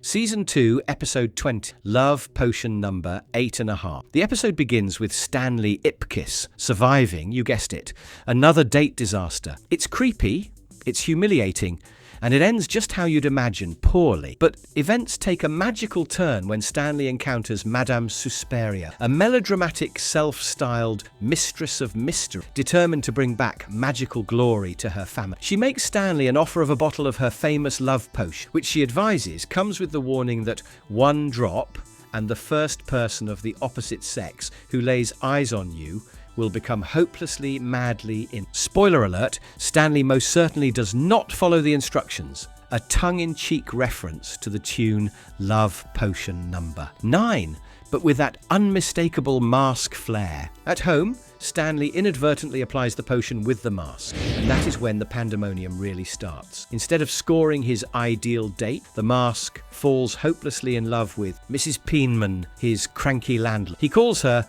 the shrill harpy of my dreams and the light of my life, while she is simply trying to escape from him pronto. Mrs. Peenman's running away from a love-struck mask is sitcom gold at its finest. A rare occasion where Mrs. Peenman was the star, and the fans were here for it. As if matters could not become any more complicated, Suspiria discovers that the mask is the answer to her family's long-lost magical abilities. As Stanley is too distracted by his love potion-induced infatuation, Suspiria makes off with the mask and places it on her face. Empowered by the mask, she wages a personal crusade of vengeance against Admiral Wombat, the individual who had humiliatingly dismissed her as a washed-up magician. Watching her enter full-on villain mode is a rollercoaster experience. It's like looking at a soap opera, but with superpowers. Admiral Wombat's character is technically a recurring Easter egg, frequently employed as a source of comic relief throughout the series. Stanley, frantically trying to rectify his error,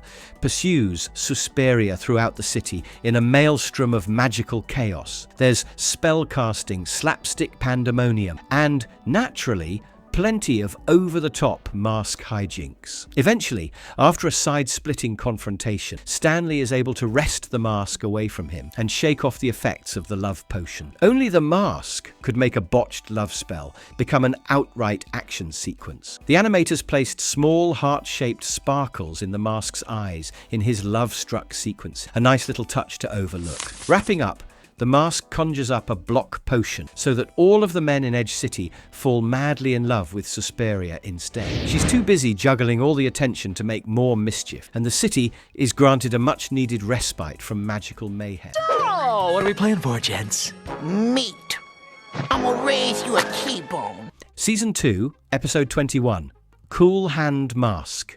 Chaos erupts when Ptorius comes back, hell-bent on destroying Edge City. Describing himself as totally out of my mind and a living lesson in flaring style, Ptorius concocts a plan to release a computer virus that will crash the system of the city, sparking pandemonium. First, his master plan comes into action. Ptorius needs special computer chips. His enforcers, Birdie and Bunks, steal a truck of equipment. Unfortunately, the mask is patrolling. In classic mask fashion, he takes away the truck and sets to munching on computer chips with salsa, for they are fat-free types. Only the mask would make a robbery for high stakes a snack break. The bit about the fat-free chips is actually a reference to 90s low-fat diets. Angry, Ptorius concludes the mask has gone too far. He leaves superficial evidence, an ideal fingerprint, and threads from the mask's suit at the scene of an odd crime, stealing cookies and a charity collection from Little League orphans. Of course, the entire city goes ballistic in outrage at their new green-faced cookie bandit. Ptorius certainly knew how to strike the mask where it hurt the most: public opinion. The chief's ongoing feud with the mask over a past jaywalking bust is a recurring joke on the show. Framed and embarrassed, the mask attempts to explain himself, but no one will listen. Kids crying, on TV, enough said. He's arrested, tried, and found guilty in record time. The city's favourite wildcard is now in jail, griping about how dim it is and calling it barbaric and cruel and unusual. Things go downhill from there. In prison, the mask attempts to socialise, befriending a little bird and playing poker, where the currency is juicy steak and filet mignon. It's a good time, until he loses and is sent to solitary confinement. It's funny and strangely relatable watching the mask pout in solitary. The prison poker game is full of food puns for the keenly eared fans. Ptorius unleashes his virus, taking its toll in Edge City's banks, airports and power grids. The penitentiary locks down, but rumour spreads that Ptorius is to blame. It gets personal for the Mask when it learns that his favourite game, Revenge of the Galactic Snake Dancers, is in the virus's crosshairs. During a wild jailbreak, the Mask breaks out with cartoon panache, winning over the respect of the guards. Next comes face-off time. Ptorius in his lair to unleash his virus. The Mask jumps into action with computer puns, tears down the system and rescues the day. The puns are groan-worthy, yet absolutely delightful. By the end, the tables turn. Ptorius ends up in jail, and the orphan kids finally get their baseball uniforms. Will you? Now I'll step on you! Season 2, Episode 22, Broadway Malady. This show blends drama, chaos and comedy in one package. Enter Sir Andrew Bedweather, the dramatic producer trying to turn Mad Monkey, an action hero, into a Broadway sensation. There's one problem. The Mad Monkey original was all about destroying bad guys, not singing and dancing. The Mask disrupts rehearsals, reminding everyone of the obvious. The monkey does not speak, much less sing. But Sir Andrew refuses to listen, and he spends way too much cash on an animatronic monkey, enormous sets, and even a dancing mermaid. Only in Edge City would anyone believe that a singing monkey is Broadway gold. The show spoofs real-life big-budget Broadway flops of the 90s. When Sir Andrew fails to make his loan payment, the bank repossesses the show, relegating Stanley to overseeing draconian budget restraints. Fewer actors, no tanks. Adios to the giant skating bear. His anxiety reaches fever pitch as he's dismissed, rehired and told the show's collapse will be his. Bank robbers George and Ira run amok through the town. How this episode weaves together play, drama and bank robberies is as good Mask storytelling as it gets. George and Ira are named after legendary songwriting brothers George and Ira Gershwin, a musical Easter egg. Opening night is here at last. The Mask appears, unimpressed, and takes over the stage. No gentle ballads for him. He brings a crazy, action-filled performance with bashing, smashing, and an entire can-can routine. Audiences erupt. A near catastrophe flips into a stunning success. The Mask putting on a Broadway act, absolute gold. The chandelier gag is a spoof of the Phantom of the Opera's signature scene. Stanley is let go for ruining the show, but is brought back when ticket sales explode. Sir Andrew, believing the Mask holds the secret to success, insists on a bigger monkey and a villain with a rich baritone. Anarchy breaks out once more when bank robbers hold first federal hostage, only for the Mask to discover Sir Andrew there as well, labelling it part of his next big act. Sir Andrew's passion for his art is ridiculous and yet marvellous. The animatronic monkey's mean left hook is an animator's in-joke concerning a broken prop malfunction on live sets. The Mask foils the robbers, discovers that they were stealing only to finance Sir Andrew's harebrained schemes, and puts them behind bars. Edge City relaxes once more, until the show requires, once more, an even greater budget. Edge City, where robberies and Broadway chaos share the same stage.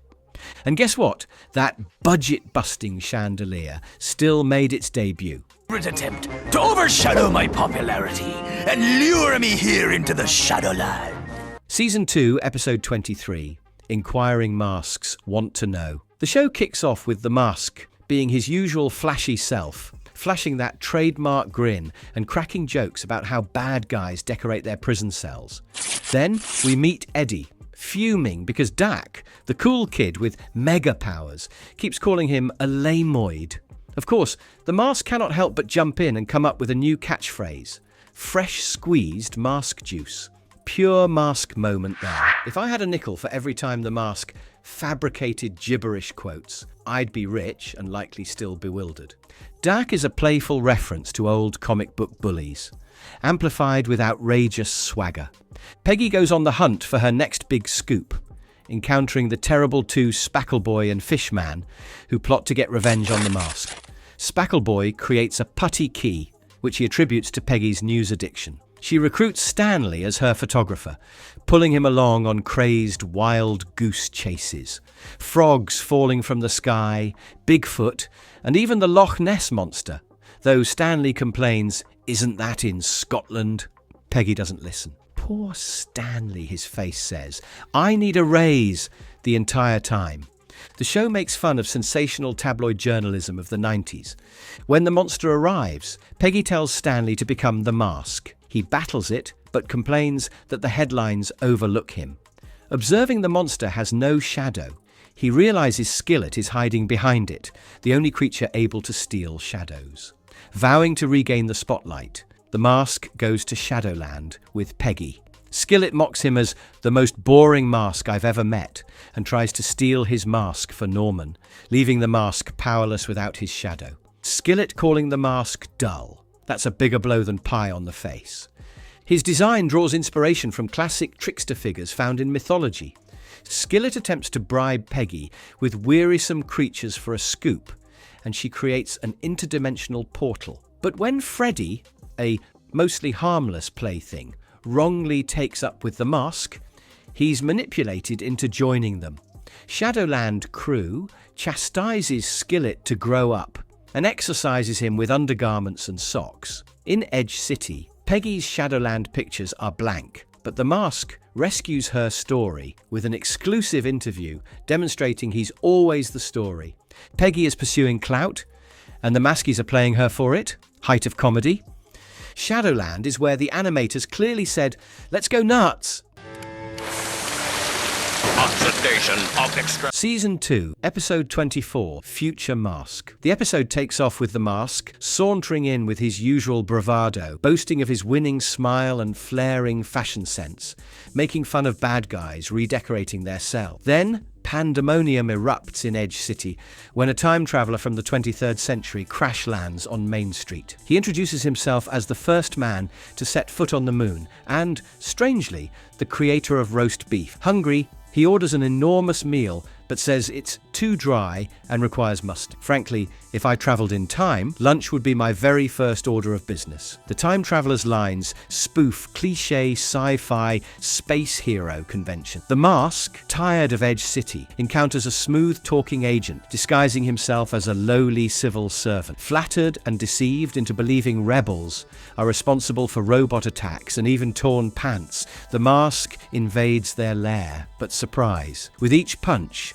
the robots are doubled, like roaches in Stanley's apartment. Only the Mask would attempt to teach killer robots a new dance step in the middle of combat. The hippy-dippy shake joke alludes to a well-known dance fad in the 1960s. A rebel appears, and the truth is revealed. The government guy is actually the bad guy. He has all the power in the city, banned fun pizza, dancing and accessorizing, and holds the city hostage. The rebels enlist the Mask to free the city, believing a wooden mask hidden under the Coco Bongo holds the key. The agent reveals the mask is radioactive and sheepishly admits he wants it, blaming his wet noodle arms. Villains with noodle arms. 10 out of 10 comedy. The radioactive mask is a playful nod to old-school sci-fi comic tropes. Chaos breaks out when Browser Trasher comes back with a fresh pulverizer. The rebels discover the wooden mask isn't radioactive, only moldy. The villain takes both masks, disregarding cautions, becomes empowered and causes destruction until the Mask brings things back under control and makes him eat his despised condiment, mustard. Nothing conquers evil better than victory through condiments. The mustard gag was a fan-favorite scene and a recurring gag in subsequent episodes. The villain defeated, the Mask proclaims that Edge City had the power all along. He takes his newly repaired pants, leads the city into a dance party, and cements his reputation as the town's most wild card hero. Only the Mask could save the city and throw a party at the same time. The closing dance of the episode is hand-animated frame by frame as a nod to traditional Looney Tunes closing. Or they finish you! Season 2, Episode 25, Sealed Fate. Stanley Ipkiss is having a ball once he's in the guise of the mask, but reality sets in when he glances at his maxed charge card bill from a night of reckless spending. A chatty salesman for putterware approaches him with a proposition to get his life together in exchange for becoming a salesman for putterware. Desperation wins, and Stanley signs up. Disaster strikes immediately. One customer grouses about putterware, gluing her supper closed for 3 months. And another remembers a horrible party from 1952. Poor Stanley, just think you're a natural-born salesman and find out that you can't even peddle plastic bowls. The 1952 party gag is a reference to retro Tupperware home parties begun in the early 50s. Peggy phones Stanley during mid-breakdown, telling him about a rotting ooze monster on the loose in the city. Stanley dismisses it as another of Peggy's tabloid tale. Then the mask takes hold, making the sales pitch his plaything. He schemes on a woman by impersonating legend Scoozy Muller, claiming that a radioactive meteor struck town and must be sealed away in airtight containers. He even makes the impersonation of a hard-nosed officer requesting putterware for a mold crisis that frightens everyone into producing their product. Only the mask could make kitchen containers a full-fledged scam venture. One of the only episodes in which Stanley inadvertently becomes outrageously successful at something due to the mask. With his crazy sales figures, Stanley gets a visit to the top-secret putterware compound, operated by the wacky genius Celia N. Ertite. She announces her crazy scheme: flip the food freshness formula around and create leftovers that spoil so quickly they become living creatures, then harness them to wipe out her former boss, Rapmaster Corporation. When Celia finds out Stanley's true identity, pandemonium breaks out. The mask retaliates, comically turning himself into celery stir-fry to attack the ooze monster. In typical mask fashion, he rescues the day, defeats the living leftovers, and foils Celia's nefarious plan. The celery stir-fry moment is comedic gold, mask humor at its best. Celia's name, Celia N. Ertite, is a pun on seal and airtight, perfectly connected to the putterware theme. The mask signs off by saying, "My work here is done. Coco Pongo, here I come," and takes Milo away for some well-deserved party. I can be evolved. Season 2, Episode 26, The Angels Wanna Wear My Green Mask. The show opens with the mask raging in full-on chaos mode against a French baddie who's constructed a bomb out of Pretar 7, the universe's most volatile milk product. The baddie intends to destroy the American stock market so Frank can dominate the planet. Naturally, the mask doesn't give him any lip, ridiculing all French stereotypes in the playbook. But then, boom!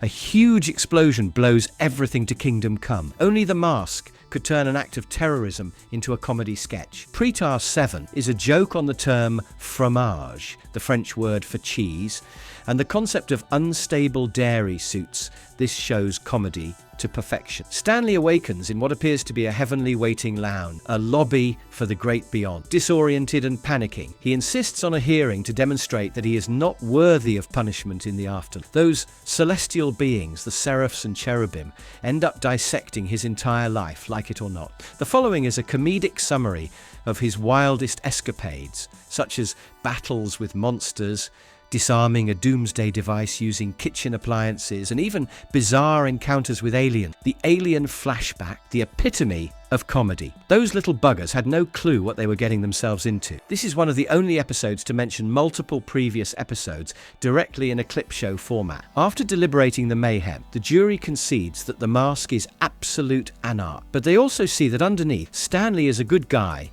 who simply wants to do what is right. Their decision: Stanley can die, but the mask is too anarchic to go to heaven. Before Stanley has time to wonder about this, Lieutenant Kellaway arrives, addressing him as Ipkiss and announcing he's busted for all eternity. Poor Stanley, he can't shake Kellaway even in the afterlife. The Ipkiss gag is a running joke, as individuals persist in messing up Stanley's name throughout the series. Plot twist: Kellaway is really Dr. Amelia Kronos, the evil time manipulator who discovers she froze time and has been planning revenge for over a millennium. She even de-evolves the actual Kellaway into a caveman, but the mask isn't going to be outwitted. He flips the situation, dodges her time traps and outsmarts her yet again. The scene closes with Kronos fuming. "I hate that mask." Stanley and Kellaway share a quick laugh. The mask gives his usual closer. "Somebody stop me." Kronos is perhaps the only antagonist intelligent enough to hold her own with him, and even she still gets outsmarted. This episode suggests that the powers of the mask are capable of manipulating even the laws of time itself. There now, all better, yeah? Season 2, Convention of Evil. This one begins with Ptorius plotting a large criminal convention to bring all Edge City's bad guys together. The guest list is Madcap, Lonnie the Shark, Pete, Gorgonzola, yes, the goddess of cheese, the Tempest, and the Stinger. They're assembled to cure their #1 issue, Mesophobia, paralyzing fear of the green-faced mask. To solve this, Ptorius recruits Dr. Newman, a shrink, to lead group therapy, a therapy session for traumatized villains. This show just keeps topping itself. Gorgonzola's name is a play on Gorgonzola cheese and the mythological Medusa. Initially, the villains all grumble, "I don't want to share," but gradually, they begin to confess. Pete reveals how a mall robbery went awry due to the mask making the place a slapstick nightmare. Gorgonzola describes her cheese bridge scheme that culminated with her being stuck in her own cheddar. The Stinger attempts to reveal his tale, but is interrupted again and again by the Tempest until it breaks out into a shouting match. These confession groupings are great villains, dishing their dirty laundry like it's TV reality. The mall scene, which Pete is alluding to, actually appears in a previous episode, so this is an unusual callback. As the session continues, Dr. Newman gets a strange phone call and promptly tears off his disguise. Surprise, it's the mask himself, and he's been conducting the session all along. The bad guys go ballistic as the mask happily diagnoses them with cheesy delusions and veggie issues. He uses his magic to mess with them, turning one into a vegetable and another into a statue of cheese. The instant he tears away, the disguise is a legend, pure Looney Tunes energy. This is the lone show where the mask infiltrates a baddies meeting rather than crashing. The bad guys, embarrassed and enraged, finally join forces to take him down, but the mask, predictably, remains 3 steps ahead. What was to be a big power summit descends into a complete free-for-all, with pandemonium raining down on every corner of the room. You can't help but side with the mask when the bad guys are that dumb. The therapy room looks straight out of a 90s self-help workshop. Ultimately, the mask claims victory, cackling and roaring, "Somebody stop me," as the terrified villains flee. Villains should know better by now. No encounter remains ordinary when the mask is around. This episode features one of the highest numbers of villains in the entire series. Tenant, congratulations.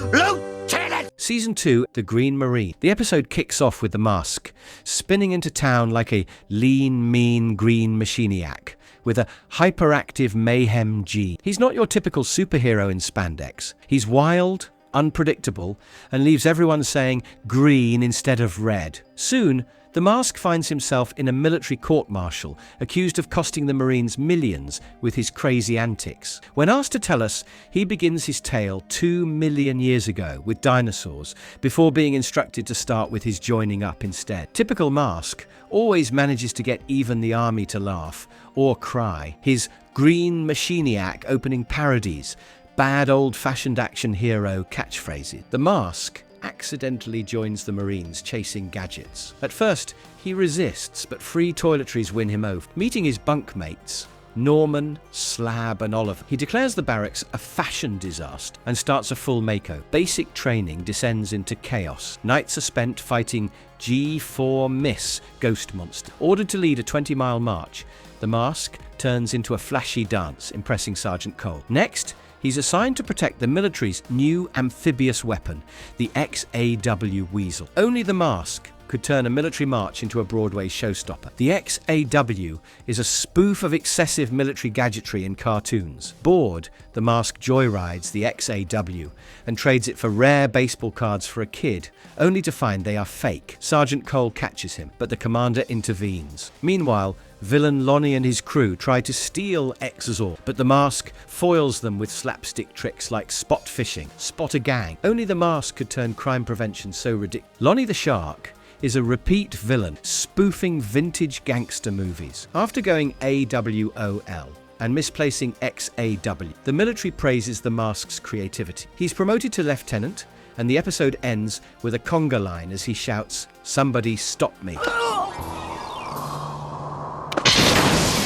Season 2, Episode 30, Counterfeit Mask. This episode begins with the mask proudly proclaiming himself a living lesson in flaring style. He's gaudy, brazen, and primed for mayhem. His quest begins on an airplane hijacked by the Plantain Republic Liberation Army. The mask springs into action, inducing turbulence, promoting a hijacker to first class and making another come. He thinks he's still piloting the plane, only to realize it has already landed safe.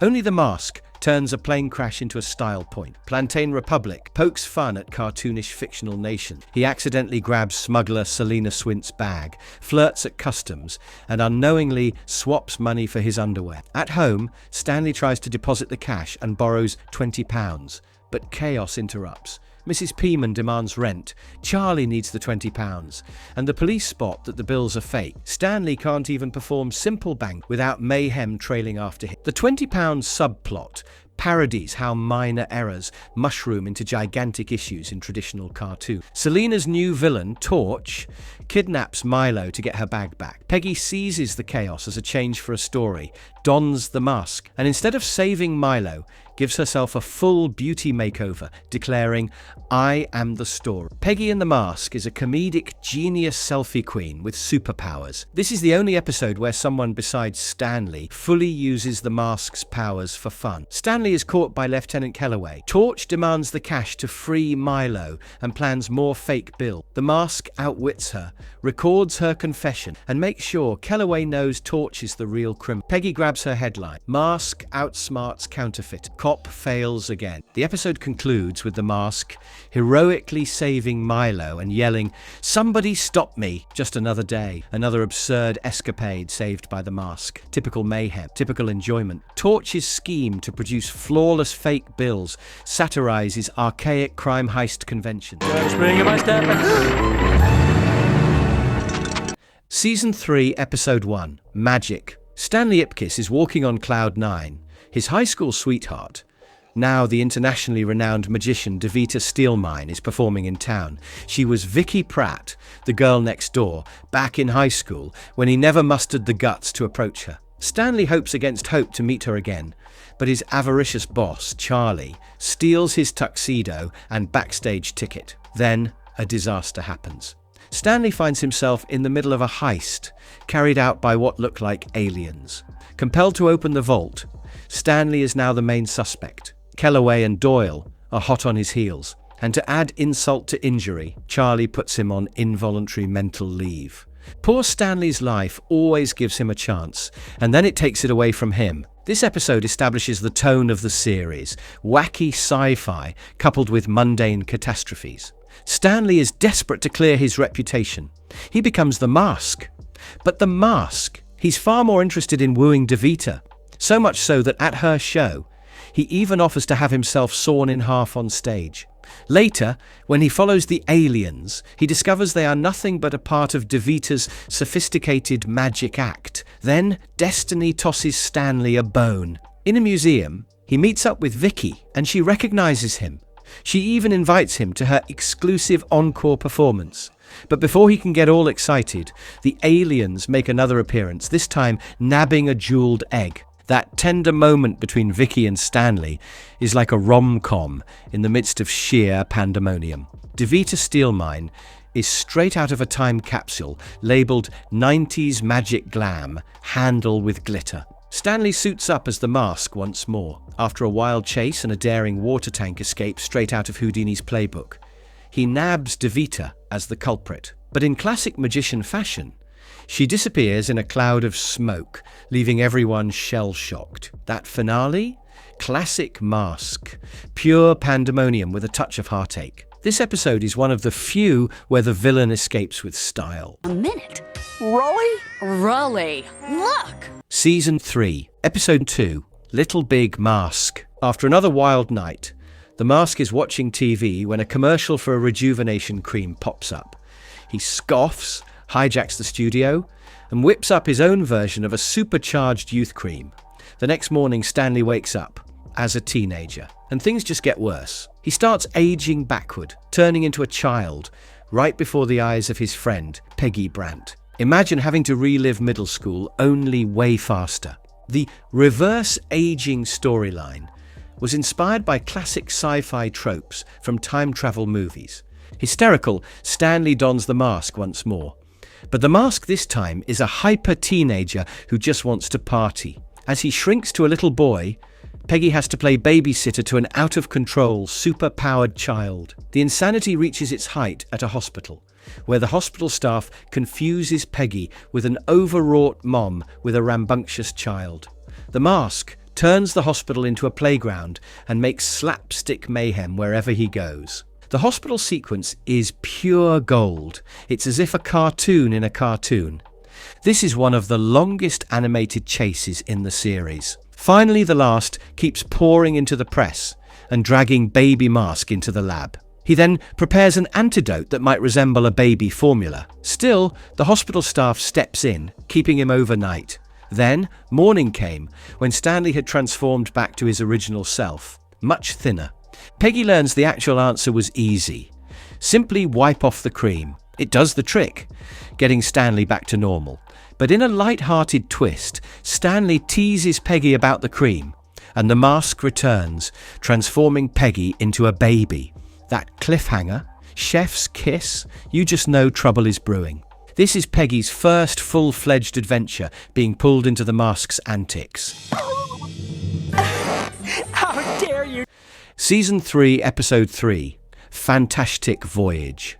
After a night of wild germ warfare, the mask unknowingly takes a tiny, evil cybermite. The following day, Stanley finds Milo ill. At the vet, they find a strange, highly contagious virus. Poor Milo, Edge City's most devoted dog, deserves hazard pay.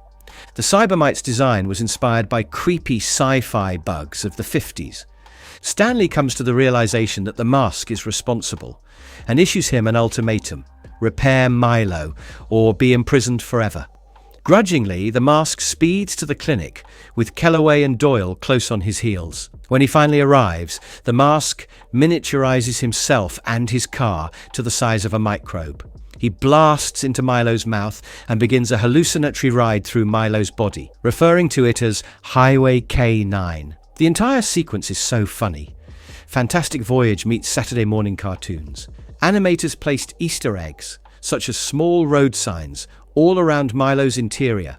Inside, the mask fights Milo's immune system, which includes aggressive antibodies.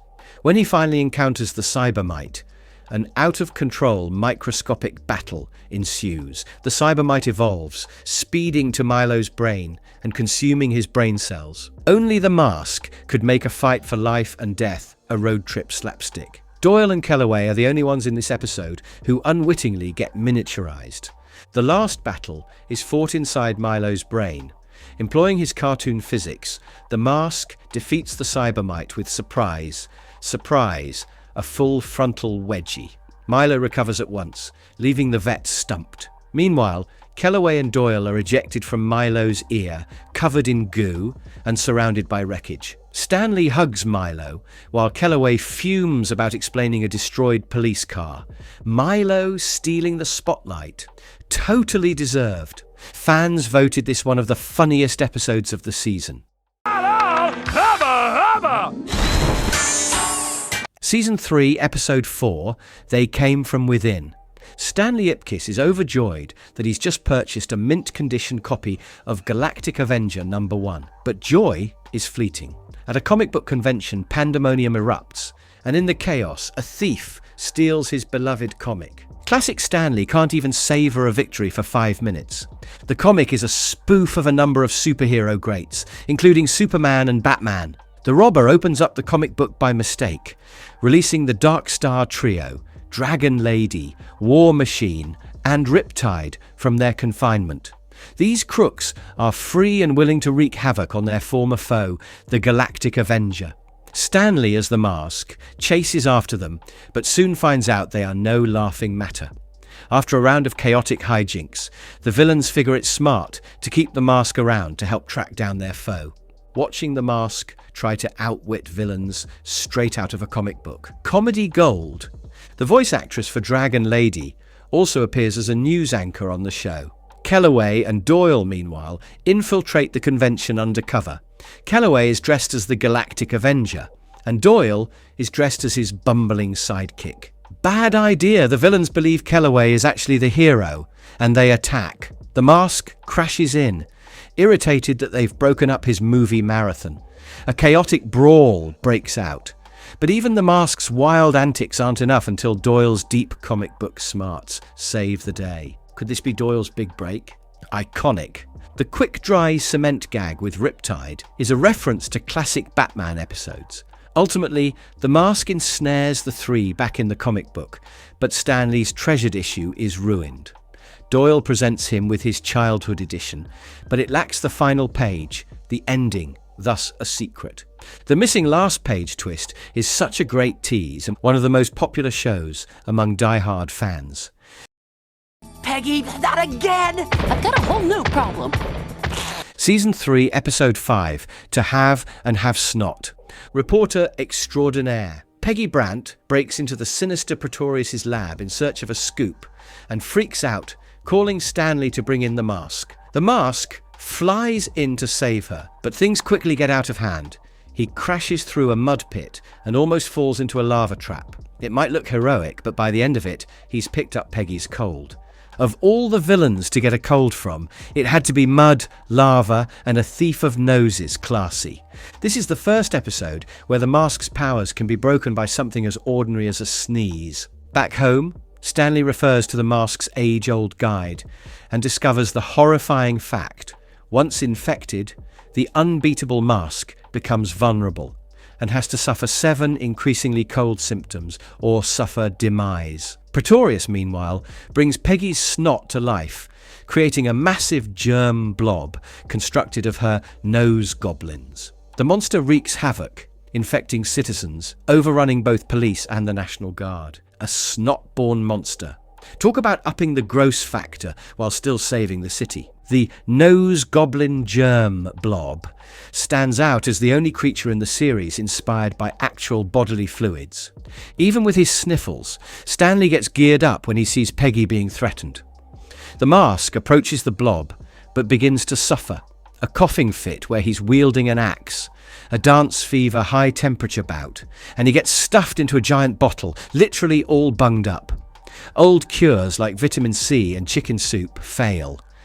Axe attacks and dance fever. Only in this world could fighting germs get so over the top. This episode does a joke on all your cold symptoms, folks.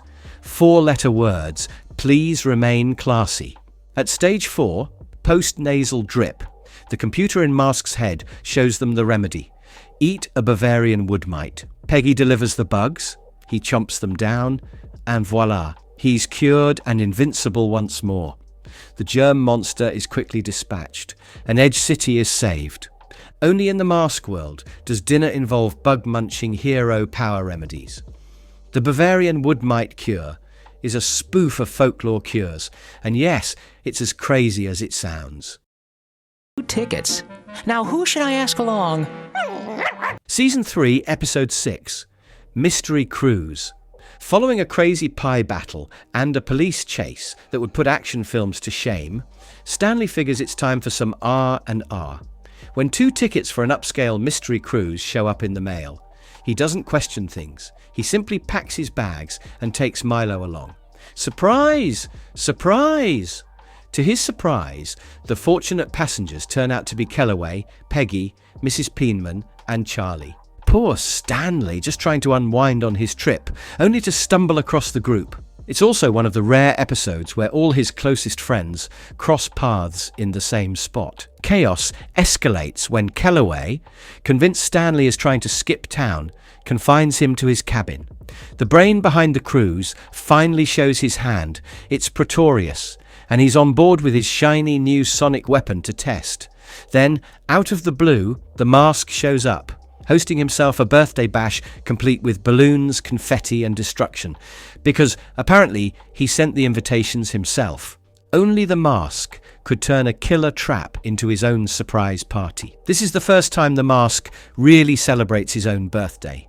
The party ends when Ptorius attacks the ship, upending it and driving it towards the sea floor.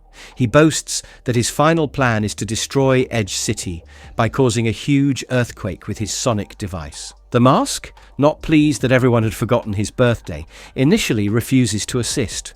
Typical Mask City in peril, but first his ego. The sonic gun was conceived from a 1960s comic book, Doomsday Devices. Peggy, quick on her feet, lies and informs them that they have an impromptu party awaiting them at the Coco Bongo Club. The ruse pays off. Mask is energized and goes toe-to-toe with Ptorius, defeating him and Walter using an exploding birthday cake. Ultimately, the Mask saves the day and even rescues the ship's passengers as the ship sinks. Saving the day with cake just screams hero. Believing Stanley is on the verge of fleeing, Kellaway imprisons him in the cabin, setting events into further turmoil. Season 3, Episode 7, The Goofalotts. The episode kicks off with pure chaos when the Mask meets his comedy idols, the legendary Goofalotts, Stinko, Pinko, and Snap. Over the moon, he jumps right into their wacky pranks, living out his dream of being the fourth member of the team. Together, they unleash one hilarious prank after another, from water balloon ambushes to custard pie storms. Watching the Mask fangirl on other pranksters is pure comedy gold. The Goofalotts are a send-up of classic slapstick trios, such as the Three Stooges, or rather with a bit more cartoonish flair. At first, it's all laughs, but things turn ugly when the trio targets Edge City's top brass, the mayor, the police commissioner, and even the district attorney. No one is safe. Stanley sits glued to the news television set in horror as the city descends into chaos, and then he catches something odd. Their manager bears an uncanny resemblance to Ptorius in a disguise. Sure enough, Ptorius is behind it. Chaos is actually his middle name. With prank after prank, the destruction level here is one of the highest in the series. Ptorius' true scheme: utilize the havoc to render all city officials unfit for duty so he can seize power. At the mayor's ball, Goofalotts deliver a hypnotic set that turns Edge City's upper crust into nothing more than happy zombies. The Mask crashes the melee to halt the mayhem, but much to his amazement, his comedy idols attack him on Ptorius' command. The betrayal stings, even for a fellow in a magic mask. The hypnotic zombie dance sequence is an homage to vintage Looney Tunes gags. The surprise: those aren't the real Goofalotts, they are robotic copies. With assistance from the actual manager, the Mask saves the authentic trio. Amid a messy, pie-flinging showdown, they take down the robot doubles, though Ptorius slips away once more. There is nothing that unites a team like obliterating robot clones with slapstick destruction. One of the rare instances where the Mask functions as part of an actual comedy team-up. Strange planet 3,000 years in the future! What are we? Season 3, Episode 8, When Pigs Ruled the Earth. Peggy Brandt secretly sets up an interview, hoping to score an exclusive piece titled A Night on the Town with the Mask. Their night is going hilariously awry as their flying car breaks down and crashes. They awaken to discover themselves 3,000 years in the future. Only the Mask was able to make A Night on the Town go horribly wrong in the time travel department. This is one of the few episodes where time travel is a central plot element in the series. In this alternate future, Earth is dominated by super smart pigs, while humans have reverted to primitive, furry savages. The Mask and Peggy are swiftly taken prisoner, and the Mask's abilities are deactivated with a collar of compliance that compels him to do what he is told. The dictatorial pig leader, Dr. Myers, views Peggy's intelligence as a threat and decrees that they be killed. Cavemen humans being controlled by pigs. Talk about a crazy alternate world. Dr. Myers' design is taken from traditional dystopian sci-fi pigs of the 1970s comics. After a temporary escape, their death sentence is modified to exile on Albaloni, a dark corporate agricultural world on which no human has ever returned. Two sympathetic pigs, Paisley and her companion, surreptitiously return the mask to Stanley, restoring his powers. The mask soon rescues Peggy, and they both escape into an off-limits section called the Flea-Bitten Zone. Albaloney? That title in itself makes me laugh. Only the Mask franchise could pull it off. For the first time in the franchise, humans find ancient 20th century artifacts in Flea-Bitten Zone. Within the zone, they find ancient human artifacts, which verify that humans used to dominate the world. Dr. Myers assaults them, but the Mask utilizes his reality warping capabilities to frighten him with illusions of pig foods. As a result of not wanting more chaos, Maya assures no one will harm their pig companions. After ensuring the pigs are secure, the Mask and Peggy locate a futuristic cab that transports them back to the 20th century, prepared to conclude the interview. Time jumps, pig tyrants, and corporate farming. And somehow, the Mask still worries about the story. This episode mixes sci-fi, humour, and sharp satire, making it one of the show's standout adventures. Or should I say, used. Season 3, Episode 9, The Aceman Cometh. Stanley Ipkiss is frantic that his cherished dog Milo has disappeared from the apartment. Desperate, he catches a wacky TV commercial and brings in the unorthodox Ace Ventura, pet detective. Ace takes on the case and rapidly declares that Milo must have slipped out through a third-story window and accuses Stanley's landlord of being the prime suspect. Only Stanley would lose his dog and think employing a crazy detective on television is a great idea. This is one of the rare episodes with a celebrity-style guest star, Ace Ventura, crossing into the Mask's world. Stanley, on the other hand, deems Ace's outlandish approach unwell and determines that he might need to employ his alter ego, the Mask, if he wants results. The Mask, as is typical of him, would rather play the Limbo Olympics than look for Milo. His outlandish actions in public capture Ace's attention, who confuses the Mask with the dog napper. During a zany cartoon logic showdown, Ace realizes the Mask has superhuman abilities, cartoon physics in action. Look for bending arms, flying things, and utter pandemonium. The Limbo Olympics feature is a homage to old-school 90s slapstick competitions in cartoons. Then, out of nowhere, a police bulletin announces a Space Center break-in, and Milo is suspected. Ace and the Mask team up to solve the mystery. They discover the culprit, Ptorius, who's been using Milo to break into the Space Center. It only gets more bizarre when it's discovered that Ptorius conducted a brain switch, transferring the brain of astronomer Professor Quatermass into Milo's body so he could pilfer security codes. Now, a barking, talking dog, the professor tells us Ptorius paid him off with a bone. Talking canines discussing heists, only in the Mask universe. This is one of the few episodes meshing sci-fi gadgetry, brain switching, with the series' signature humour. Trailing the professor's path, the heroes lead Ptorius to a deserted power plant where he has pilfered a satellite probe from Mars and brought back to life a prehistoric Martian monster.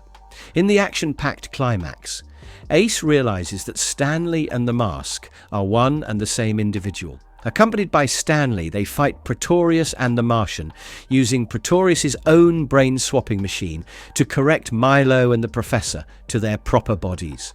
With the Martian sent home to Mars and Ptorius defeated, Ace promises to keep Stanley's secret and departs, leaving both heroes victorious.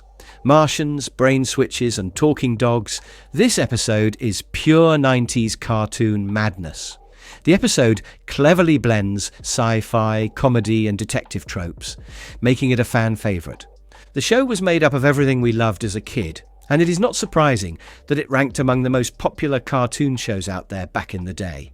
Do let me know in the comments below what you think of this quirky cartoon classic. And make sure you subscribe to our channel for more of this cartoon awesomeness.